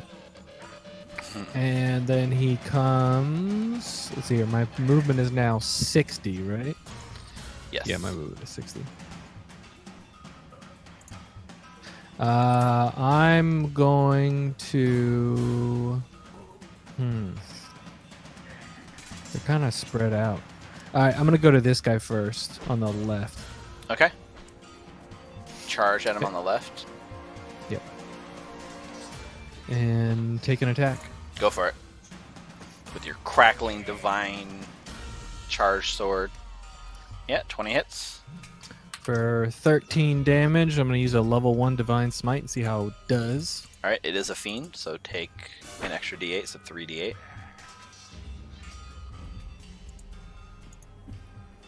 Another 12 points of radiant damage. 12 more. Okay, it hurts it quite a bit on the first attack. And I think that's everything because my first action was To cast, to cast haste. That's true. So that's it for this turn. Okay, Thank you. Ava, from your 40 stealth. crossbow attack on the one that's engaged with Marius. Yeah, take advantage because you're stealth. Well, we're not engaged. Marius is already married. Ha ha ha. 23 to hit for 25 piercing. All right, it hurts it quite a bit, but it's not down. And It's definitely bloody. is there any place for me to like meld into the wall and hide? Doesn't. Away from Zeke. Yeah, I don't think in this place. Not really. No. In that case, Dive into the blood. Yeah, you can melt into a scab. Hide in the scab. If you were to like use your action to like bore like a hole into the scab, then yeah, maybe. not a fan of that. Or like submerge yourself in the blood, I suppose. I think instead she's just gonna move on up a little bit, just to get a better shot or view of what's in there, and that will be her turn. All right. The one here right in front of you, Marius, is going to. It's like this goat man, and he's like got his like hooves, but he like does this weird move and like lowers his head, and his giant barbed tail is actually what lashes out at you. Interesting. That's a natural 1 Yes. for a 5, misses. It's good they're hitting you, because I don't think you can be diseased, because you're a fancy paladin, right? Mhm. Nice. Oh my god, the first time that actually matters. You'd think hell would have a lot more, like, physical ailments. Yeah. This goat kind of comes here, Ooh. Ava, and then it has like so much movement, it actually can reach you. And I don't even know if you saw it; it was in the darkness, right? I did see it. Okay. And he does this like weird, like 20-foot tall, like leap with his goat things through the air as he tries to crash down on you with his barbed tail. Does he have enough movement to not pass that threatened square near me? Yeah, he did. I went around it. Oh, okay. 23.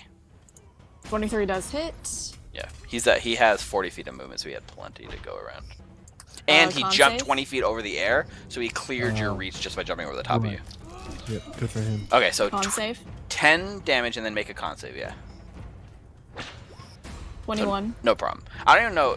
Oh, it's can you be poisoned? Or diseased? I just have resistance Okay. and also advantage against throws for being poisoned. Okay. So this is more of a disease than a poison, but it's still a poison condition. But either way, you save, so you just take the 10 piercing damage. Okay. Okay, this one charges here, 40 feet of movement, kind of like out of the darkness. This giant goat man like charges right in on you, Zeke, and you did dodge, right? Yeah. So it's attacking you with a disadvantage. Leaps at you with a 10.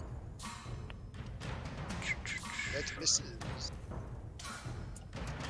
This guy gets here, but he can't reach, so he actually leaps or dashes with the second leap to like land in front of you, Morthos. These guys move here, and this one uses his leap to cross the gap. And I think he's going to come up here and dash next to you, Marius. This guy does a standing leap out of the blood puddle, and then is able to close in on Ava within his movement.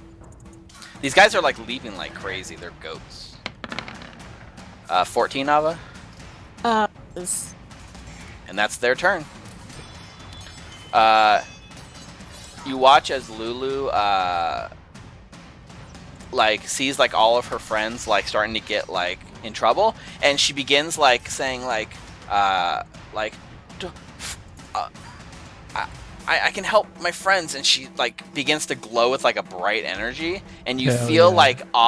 like Lulu kind of like coming inside of you, and she casts basically what she does is she casts bless on you guys. So up to 3 creatures. As long So- as you don't phrase it that way ever again, Yeah, I'm cool yeah. with it. Ava, Morthos, and Zeke all get bless. Sorry, Hal. Thank you. And that's her turn. Morthos.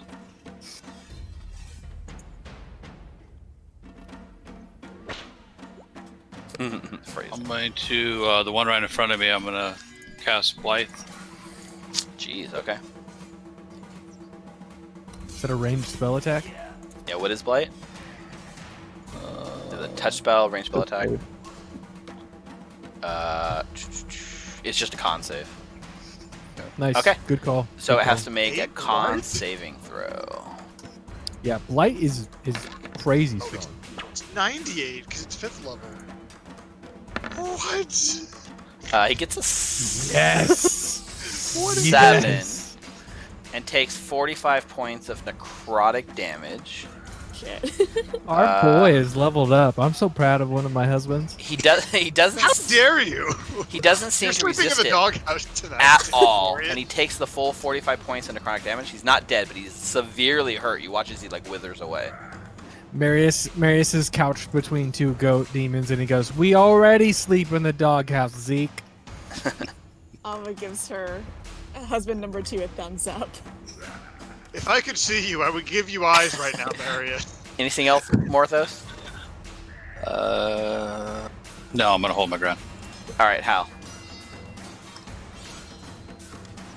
All right, I'm going to put a planar warrior on this Yep. Go for it. thing. Then I'll cast haste on myself, Okay, that works. and then I would like to take a shot at this guy. Go for it. 17 for 11 force. Yep, that was enough to finish him off. Nice. I'd like to action surge. Oh, by all means. So, first time you've action surged.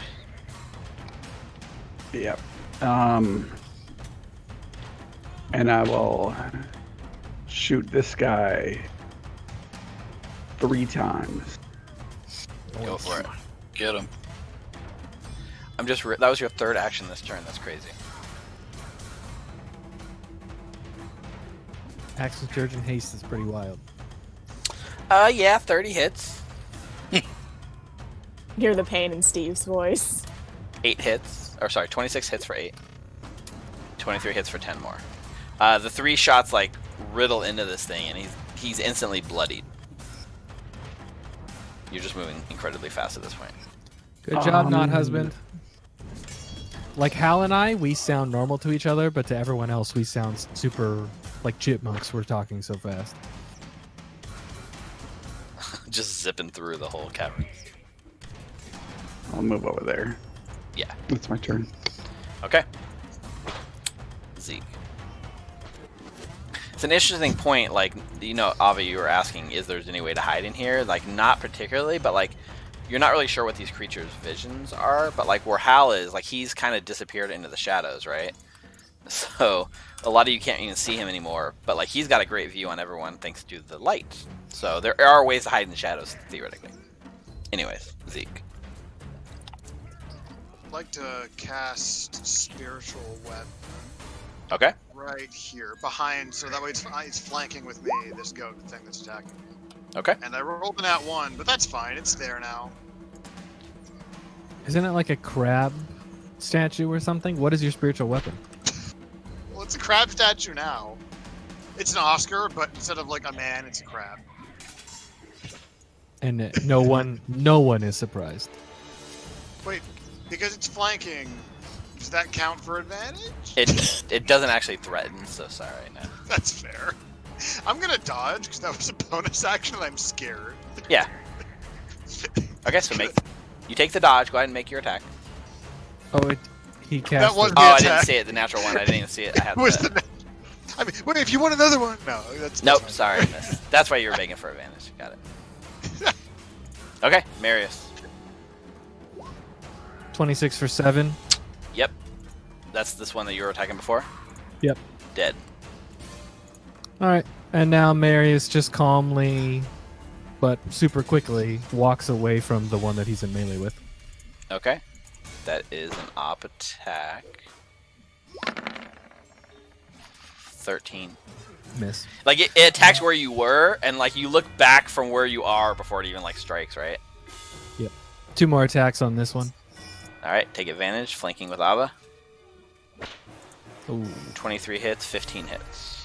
Oh, nice. So 9 and 11. And then one more 3d8.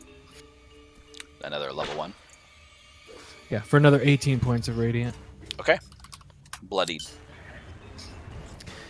Nice. Next turn. Ava. Actually, you know what he's gonna do? Marius is gonna do this. And get all of their attack of opportunities off. Oh. So go ahead, 2 more attacks of They opportunities. will take them. First one is a natural 20. But it doesn't hit because I have a 25. A natural 20 always hits. Even if it wouldn't hit, it hits. It just doesn't crit. I also can't be crit. You could be crit so- anyways, but because it's a hit but not a hit normally, it wouldn't be a crit, but it's not because your armor. So in total, it's 9 points of piercing damage, and you're immune to the disease, so you don't have to make anything. You do have to make a con save on your haste. 25 AC. Mathematically, the crit only hits because it was a natural 20. Yeah. And it wasn't even a crit because he has the fancy armor. Yeah. So make that. Why do you need the health, George? Natural 20 like con save. George, what are you doing? And the other one misses. So they've used all their attacks up against you. You draw all the reactions to save Ava. One hits, but no big deal. All right. And then I just go back to where I was, and then circle around him. So if Ava wants to get away, she can now. Perfect. Ava. I guess I'll take this opportunity that husband 1 has given her. Yep. Just run in circles around him. Go next to Lulu, and then take an attack on this one All right. that husband 1 is engaged with. Go ahead. Well, that phrasing. Yeah, I'm already married. Nice. Dirty 20 for another 21 points. Dead. And then I guess bonus action. No, never mind. Yeah, that's it. Okay. You watch as this one, kind of comes here and does one of those 20-foot tall leaps right over the top of you, Marius. Mm-hmm. They have, so it says they have. Oh, I guess their long jump is 20 feet long, but only 10 feet high, which it's enough to clear someone, but not enough to get around without an opportunity attack. Yeah, I would still be able to get an opportunity attack. Yeah. Cut him as he goes above me See, in he midair. can't. And with Sentinel, if I hit him, he would just drop out of the air. So he's gonna try. He's doing a leap past you, so you do get an op attack if you want to take it against this guy. Okay, yeah, I do. You see him he's trying to jump over you, but you're able to hit him. I'll at least stop this guy, hopefully.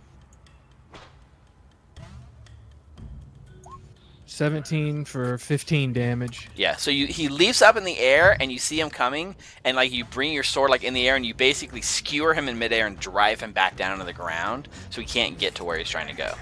And you protect. Does he take any damage from falling from 10 feet up? No, I don't think he takes any fall damage, but he does take the 15, and he can't go anywhere, so he will then use his barbed lash tail at you. Please do.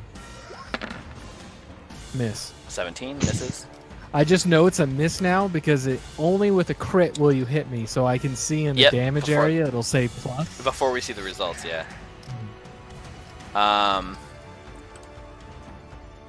This one is going to, while you're distracted with that one, this one dashes past you and closes in on Hal. And Hal, this giant goat man closes in on you and attacks you with his barbed tail. 13, so it's not even close. Zeke, this one is in your grill. You have disadvantage he has disadvantage because you dodged. Thank God. So 16 Misses. Yep.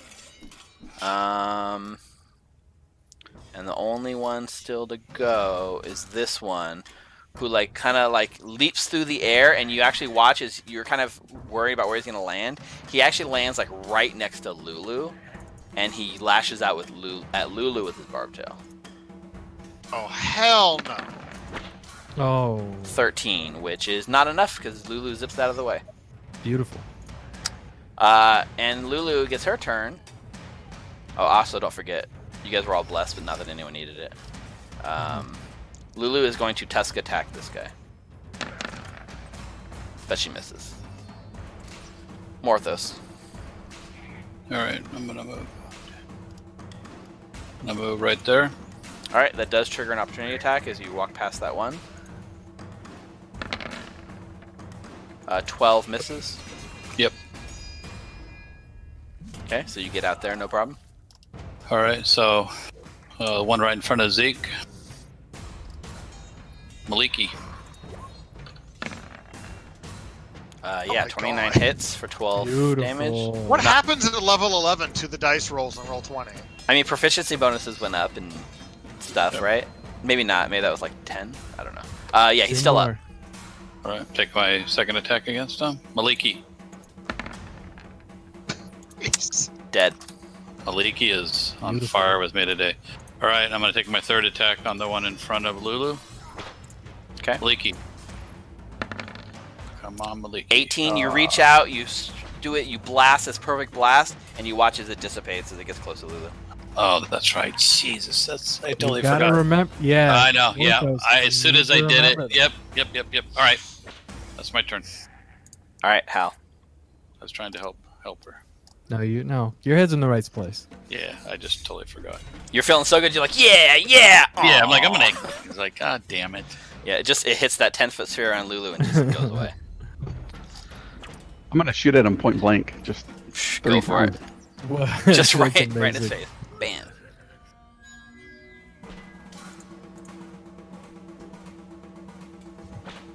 Bing. 16 hits for 15 damage. 15 piercing. I don't think a single attack has missed yet. Oh, Let me Holy guess. shit. Let me see. Yeah, okay. 31 on disadvantage hits. Still not bloodied yet. oh, the other one was a natural 20. Oh, wow. And This is 25 for 30, 13 more. Yeah, he's bloodied now. Just like, la la la, right in his face. No problem. But he's still up. He actually survives. Somehow. I'm gonna do- I will bonus action. Cast Misty Step. Okay. Now you're just showing off. Yep. Blink 30 feet away. No problem. Oh. Hello, Right behind Marius. husband. That's my turn. All right, Zeke, you have some breathing room for once.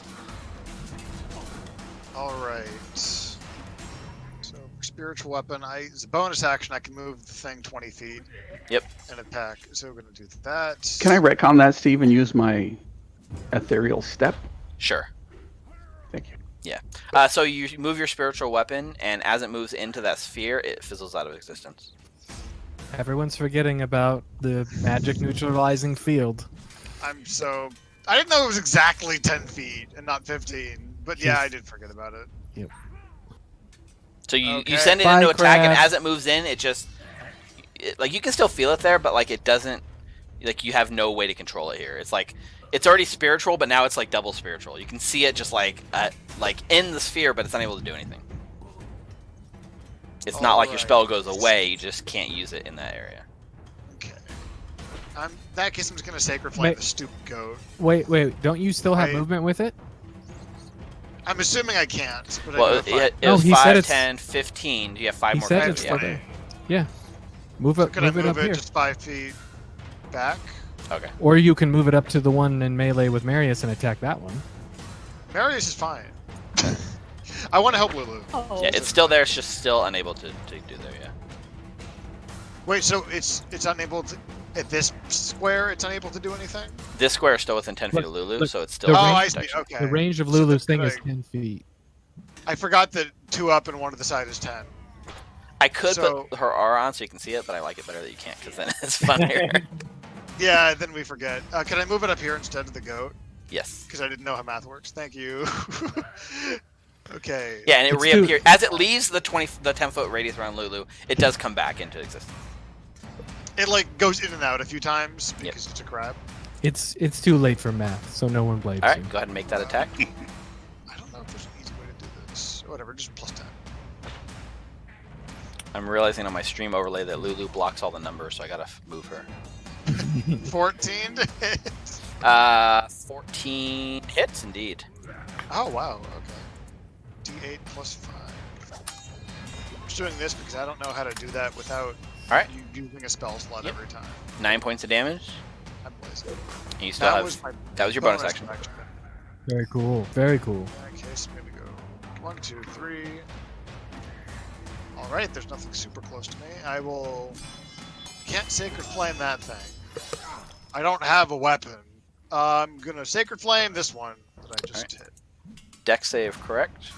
Yeah, Dex 17. It gets a 7. 13. Beautiful. Nice 3d8 now. Doesn't that Staff of Healing count as a +1 weapon? Nope, but it's bloodied. Oh, that's cool. It's It's a magical weapon for sure, but it's not +1. I don't have the staff equipped during fights. I have the Wand of the War Mage. Oh, Oh, right, nice. that makes sense. Which one did you attack? The one in melee with Marius or the one in melee with With Marius. Cool. Because it's too close to Lulu, remember? Yeah. Yes, All right, that's Marius, your turn. All right. How does the one in front of me look? Bloodied now. Okay. Well, how? Okay. Bloodied here, untouched here, and Okay. the one in the distance also looks pretty bloodied. All right. The extra action can be. You know what? Never mind. I go there, which doesn't take me out of the attack of opportunity, and then I Nope. attack the one in melee with. right. With. You have advantage How about- because of flanking. Plus 13 or some insanity. Yeah, 26 hits. Ooh, the second one actually 11 misses. The Ooh. first non-hitting attack. Oh, actually, you're blessed, right? So No, Wait. I'm not. It was. No. It was. Oh, that's right, it Zeke, was- Morthos, and Ava. that's right, you were across the way. So 11 actually does miss. Okay. 24 15. hits though. All right. Is it still up? It is still up. It's not bloodied yet. Hmm.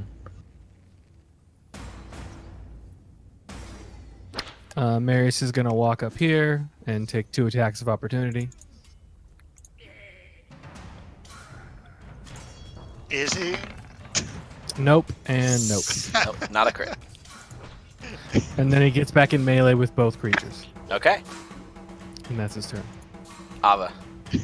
Well, since Marius took the attacks of opportunity, gonna scoot back here Mhm. and take her crossbow attack. Go for it. 25 for 24 on this guy that's engaged with Lulu. All right, bloodied but not dead. All right, there's no Damn. other attacks I think I can do. So, yeah. Since there's nothing I can do, yeah, that's it. Okay. This one here is going to attack Lulu again, which will trigger Sentinel if you want to use your reaction. Marius. 18 actually does hit Lulu. So Lulu takes 11 piercing damage. And let's see, she's immune to this. To disease. She's immune to poison condition, but not the disease. So yeah, she makes the save because she can't be poisoned anyways. Well, I'm gonna go ahead and roll anyways, just see if she comes down with the disease. Was it a con save? And a +5. Yeah, well the +5 from Marius makes the difference here. So 15, That's what she I'm here doesn't. for. She does not come down with like vomiting up fly disease. 16 to hit. Oh yeah, he's dead. Like he opens himself up, you kill. And then the one behind you, seeing that you are distracted by his friend, will then run past you and bear down on Zeke. Hello, goat man. Marius really hates these open battlefields. Bah. 23? Yeah, it hit me. Alright, 14 piercing damage. First make a con save against the disease. Right. Natural Oh, 20. yeah. Now make a con save for your. Or do you have any concentration spells up? I don't think you do. Spiritual weapon is not concentration. Yeah, so you're which good. is Always interesting. And then Hal, this guy comes charging in at you with his barbed tail. A 7. All right, ineffective. Lulu charges up and tusk attacks with advantage. 15. Or sorry, 19 hits him for 6 piercing damage. Not enough to kill. Max damage. But now she just realized she put him into a precarious position with Morthos, and she looks up at you, Morthos, like apologetically, and then Use your sword, Marthos. You can do it. she circles away, but like she doesn't. She knows she's gonna get hit if she does, so she just stays. No, All right, no, Morthos. she won't. I took away his attack about. Oh, is it? He moved, so he gets it back. It was Never his mind. turn. Yeah. All right, I'll move here and I'll just. I'm gonna attack with my poison spray. Okay. You lash out with your poison spray. It like hits the 10-foot barrier right in your face, and it just splatters against an invisible barrier, and it doesn't get through.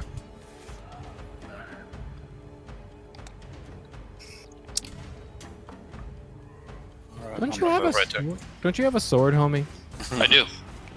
Yep. Okay. I thought that would work. So It's still a spell, and it's still Yeah, blocking yeah. by the thing. So just keep in mind that. Hal, you're up. any type of spell anything- doesn't matter what it is. Okay. Well, yeah, within 10 feet of her. Okay.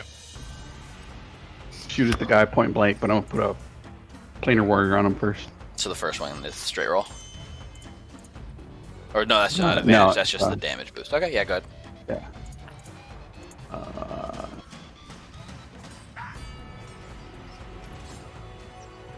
19 for 10 plus D8 6, so Yep. 16 force. That's enough to finish him off.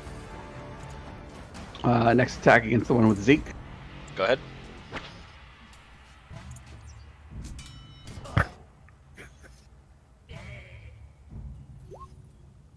$31 for 15. Dead. I've got a +7 to my attack. Hal has a +13. How do you I only need to have +7? I thought it was strength plus proficiency. It is. I only have a 15 strength. Oh. I thought Yeah. you said you had 18 strength earlier. No, I have all of my points in charisma. I think he was talking about Soul had 18 strength. Oh. Yeah, that was Saul. Yeah. So yeah, so the fight dies down, right? You guys managed to defeat all of these Bulezus, I guess that's how you pronounce it. and so like it's not long after like Hal and Mayers are hit with like the worst headache you've had since your last fight, and your haste wears off. But yeah, the cave seems to like end in this thing. All these demons are defeated. There's still the night hag's body like floating in the pool of blood. I want to go up to and heal Lulu first things first. Interestingly, you look at her like you're getting ready to heal her because you saw her take damage. She doesn't look hurt at all. Lulu, what happened? I thought you got hit. Oh, I did. Do I have any cuts? No. Oh. Okay, let me know if you're feeling bad, and I can heal you up just at any point. So. Okay. Yeah, she lets you know that she's like you just inspect her. She still feels like she's at full hit point. Okay.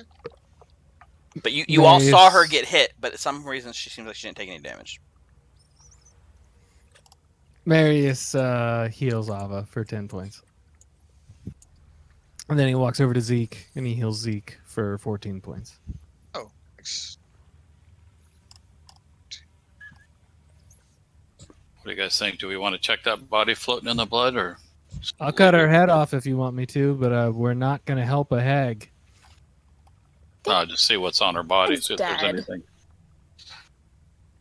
I mean, Here, this is for you, Marius.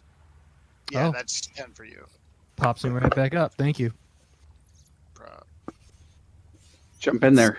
That's how husbands take care of each other. Yes. Word. Yeah, so there is this like corpse just like floating in the middle of the blood. You guys are all looking at each other like, who's gonna go in there and like get it? Marius, he wades in. Marius goes in, grabs her with one hand, and pulls her out. Okay, can you make a wisdom saving throw for me as you do this? Nice. No. How's a 29? Pretty damn good, as it turns out. Yeah, like What has nothing. been happening tonight? You can feel something in this pool of blood like is trying to affect you, but like you shrug it off, no problem, and you drag her body like up onto like the shores. Marius looks to everyone else and says, "Don't touch the blood. There's some type of magical effect or something." Yeah. So yeah, you pull her corpse out and it like lays like on the shore, no problem. Definitely a night hag. Looks like she's freshly dead. Like she doesn't look super bloated. She doesn't look like she's been floating in here for like a long time. No warmth to her body, but like, you know, it's fresh. Hal, can you check her for soul coins? Yes, I can. So Thanks, Hal. you go through her and she has like a single belt pouch, like a little pouch on her belt, which is very much the kind of belt pouch that you would find soul coins in, and you get excited and you open it. Unfortunately, there's no soul coins, but you find two things. One is probably the largest diamond you've ever seen, Hal, and two is a flask. I hand the diamond to Zeke. Just kind of toss it to him as I pull it out. Oh my god. Yeah, Zeke, this diamond looks pretty huge, like bigger than anything. Jordan needs to know how Ava responds to the biggest diamond we've ever seen. See her cross her arms and sort of sigh as Hal hands it off to Zeke. Yeah, and the flask looks to be like, it's kind of weird because everything is hot and stifling in this place. The flask is actually cool to the touch.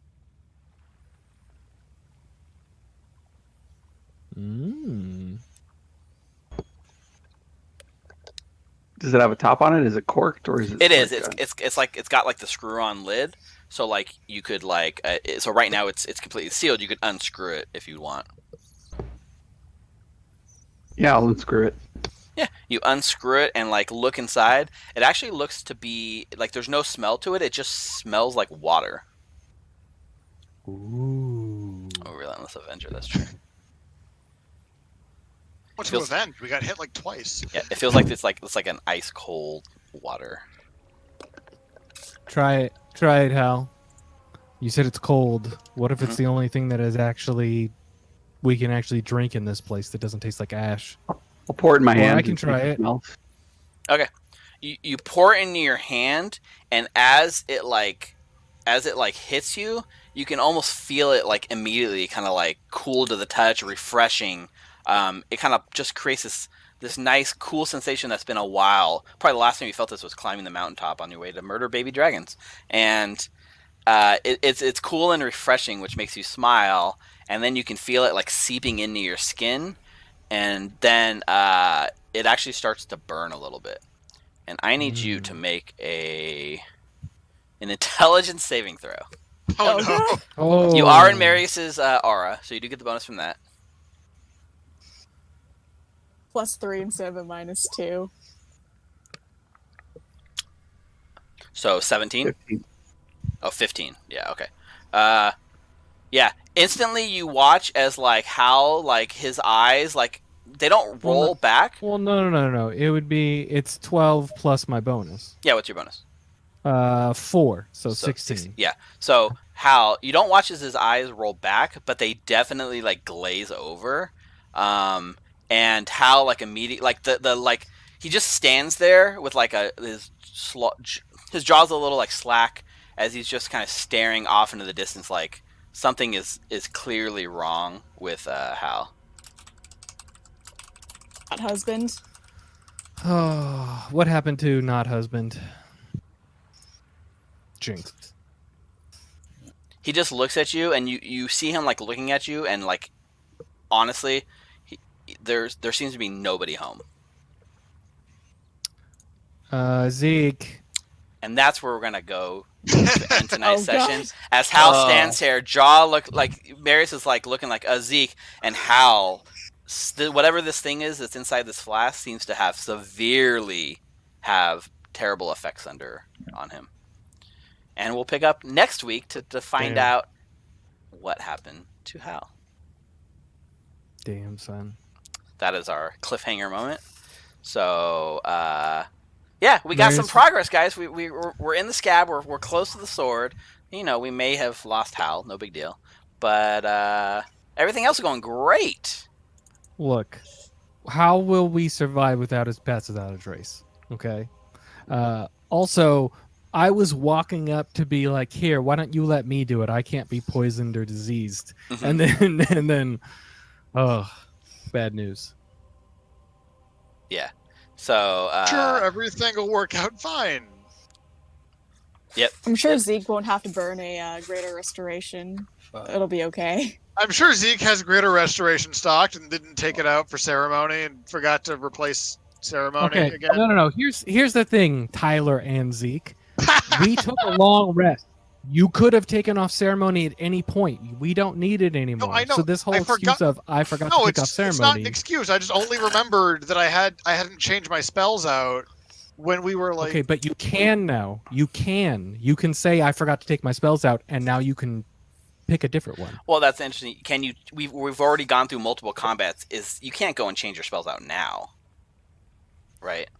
Well, I think even before combats, like on that 6-hour drive, when Like I realized, during all the role play moments when you're like, oh, I forgot to change all my spells. Do I have enough time? Like you wouldn't, but like we hadn't done anything with spells, so in that case, I'm more willing to like, oh, okay, change it out. But like you can't get into combat, get into an Right, effect, and say, yes. oh, now we No, need greater you're right. restoration, so now I'm going to retroactively add it. It's That's- too late at this that's a point. That good ship point. has sailed. But it wouldn't have That's a good as long point. as we hadn't been in a situation where it mattered, right? okay, Here's I will be the more thing, willing to Marius? admit my mistake and just earlier next time. Tyler, Marius woke up this morning in the fortress and said, Zeke, you don't need ceremony anymore. Stop preparing it. I legitimately don't know if you said that tonight because I actually was dropping out a lot. So But let's just say that did happen. it's definitely way better if that did happen.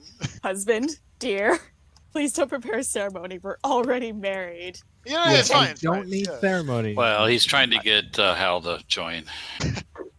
Yeah, can you? It's How- Hal who already has a wife and kids. Hal Hey, says you might be Hal able to do it already now. married. Hal doesn't know what's going on. You can do it. Oh, that's my. no. No, You it's can't willing do that. people lines, Yes, damn it. it says willing people. He's boy, not boys. unwilling. Does that make him willing? Yes. Zeke, Oh my Please. god. please don't.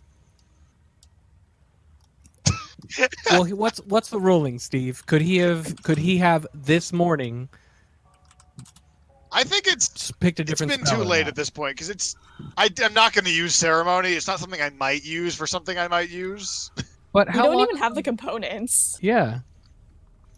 Like it makes Oh, no for sense. ceremony? Yeah, it makes Yeah. no sense that you would have it prepared still. Do you think Zeke considers every morning what components he has when he looks at his spell list? Well, okay, you I don't. mean, his spells.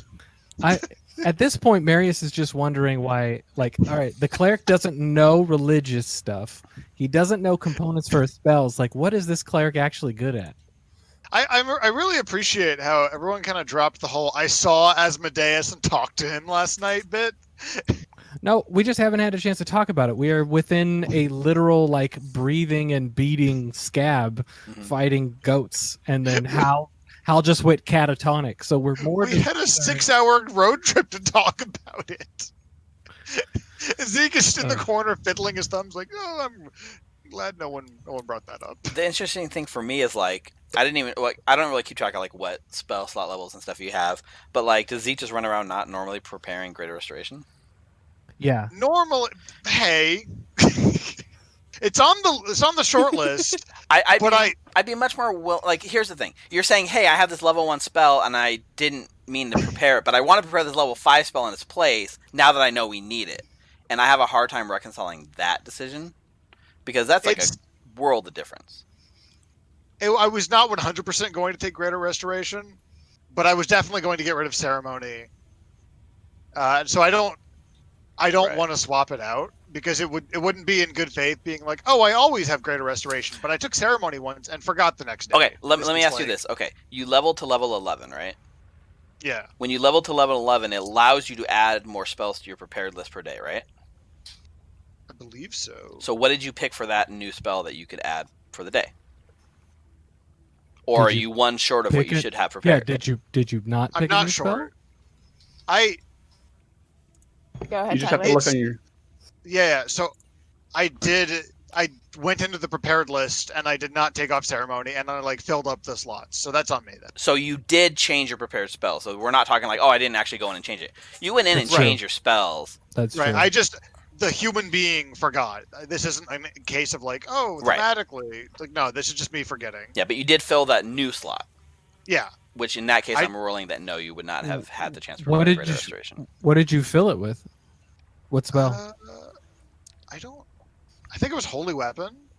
Holy Weapon's cool. That Holy was Weapon's probably a what I good spell. took. Because I don't remember. That was last week. Right. Yeah, same thing with Oh, so- Water Walk. It's like if I had been thinking when I did this, I would have gotten rid You of that. you did pick Holy Weapon because I remember we spoke about it before we got done for the night because it's like a really good bonus. Yeah, it's less than an hour too, but it does it's 30-30 light, so Mhm. not the best right now. Yeah, the downside here is like definitely something is wrong with Hal, and Hal is not in good shape, and definitely having Greater Restoration would be nice here. But I'm really interested to see how you guys manage going Yeah. forward. I'm more interested to figure that out. It's not a problem. We just got that diamond, so Marius is gonna kill Hal and then revivify him with that diamond, and then he won't be affected by that thing anymore. Honestly, So pulling back the curtain a bit, I'm sure most people probably know what this is, but like Hal is under the effect of the Feeble Mind spell, Ooh, wow! Oh, that's why- Oh, that's rough. which is basically Oh, so the that's water bad. the water, and you guys will easily figure this out. Like you guys are in the Sifo group, the water in this flask is from the River Styx. So shit. Hal has basically exposed himself to River Styx water, and so right now his actually I guess you take damage. I didn't even roll the damage, so let's see. Oh, No. Yeah, How might 4d6 just die right So Hal, you take 14 psychic damage, and his intelligence and charisma is now 1.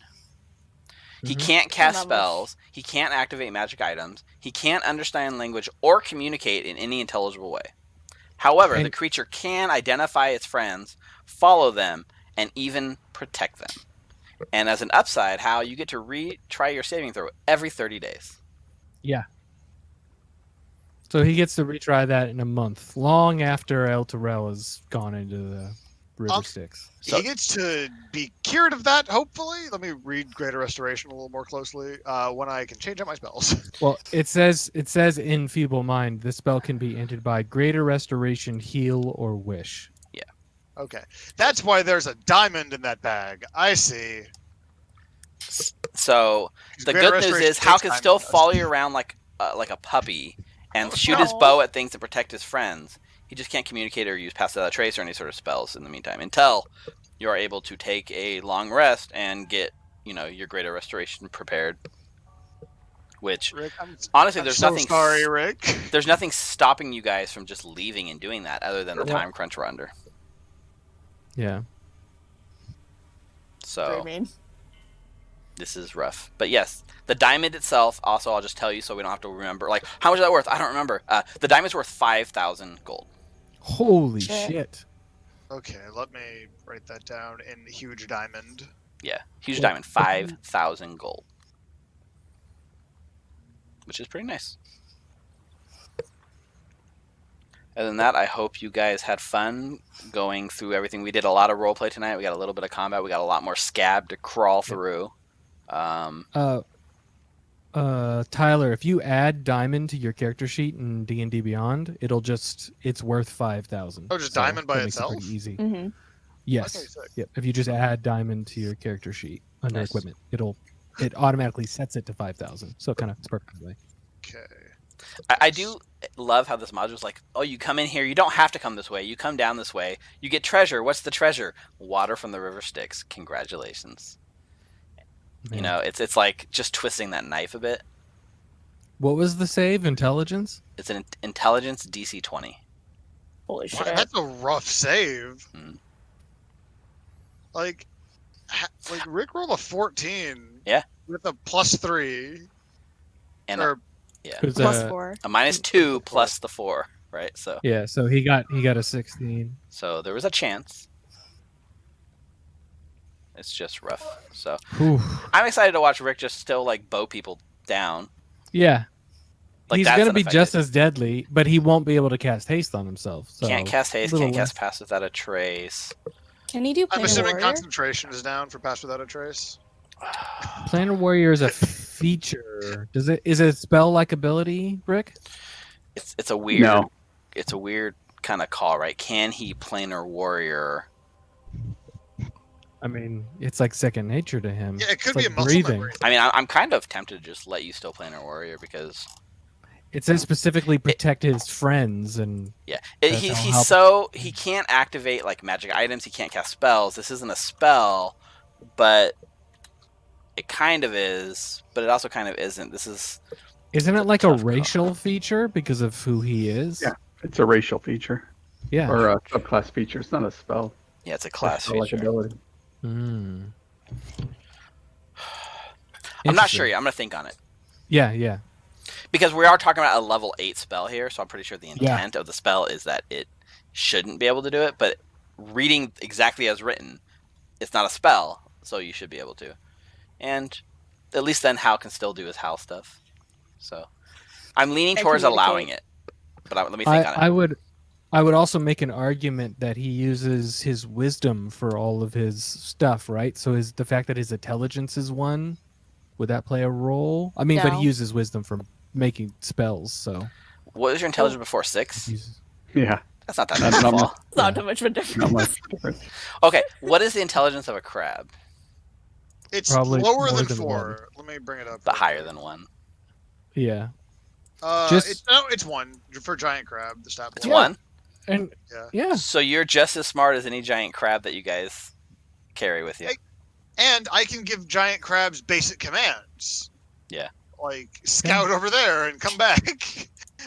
I mean, Hal can Hal can't technically really do that. perceive He just anything. can't talk. Oh, that's like, I guess so.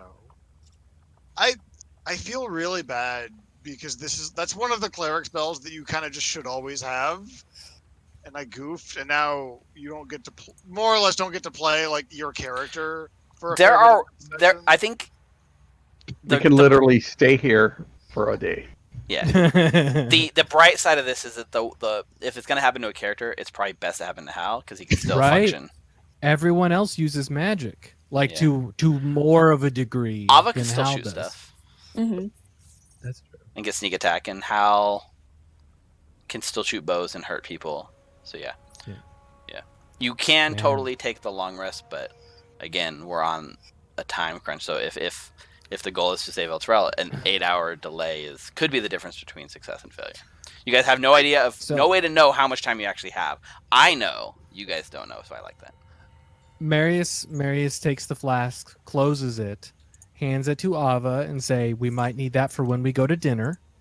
That's a really And then he takes some cloth and like cleans off the water, and then the leftover cloth he throws it in the blood, so no one gets in contact with it. I think it's really funny. It's so on brand for Zeke to not stock Greater Restoration to stock Ceremony. No, it's And good. just forget about it. It's on brand for Zeke because didn't this happen similarly in the beginning of the campaign? You For which you spell? didn't have a spell ready and we needed it? I forget. The only It other was thing one of the cantrip. Guide. Oh, it was one of your cantrips. I still don't have guidance. Oh, that's what it was, right. But I had the 3rd level spell like Incite Greed or some idiocy, and that worked out just as well. Here's the other thing, Zeke. It also makes sense for Zeke. I'm sorry, Tyler. I called you by your character's name. It makes sense for Zeke because of the night that you had. Like Asmodeus came and visited you, so it totally makes sense that you'd be like not thinking about things when you woke up and prepared your spells for the day. That's just something you forgot to do because you had a conversation with your new hell overlord, Patron deity? whatever it is. Divine power that's laughing, helping me? Yeah. and opened the gate for us. It did. That was that supposed to be like a roll, or was that just like a nice flavor for like it working? Ask me again at the end of the campaign. Oh, God damn it. Speaking of, at least I'm going to take the stream offline. So if anyone's out there, if you guys are actually in chat and watching us and you actually sat through our whole night, like, I hope you guys had fun. I didn't see a lot of chat in there, but if you stuck with us, we appreciate you guys. So I see 18 Commander Root, First Killer, Lemon Juices 12. Let's make sure we get the 12. Lurks and the Commodore. Thank you guys for sitting through this with us. We play every Sunday night, so I had fun with the stream. It's more of a tech test than anything. We'll make some changes next week, but join us next Sunday at 6 o'clock Pacific, and we will continue our journey into hell. So, thanks guys Yay. for playing with me. I had a lot of fun. I'm taking the stream offline, and see you guys on the flip side. Wow, I really need a better sign off.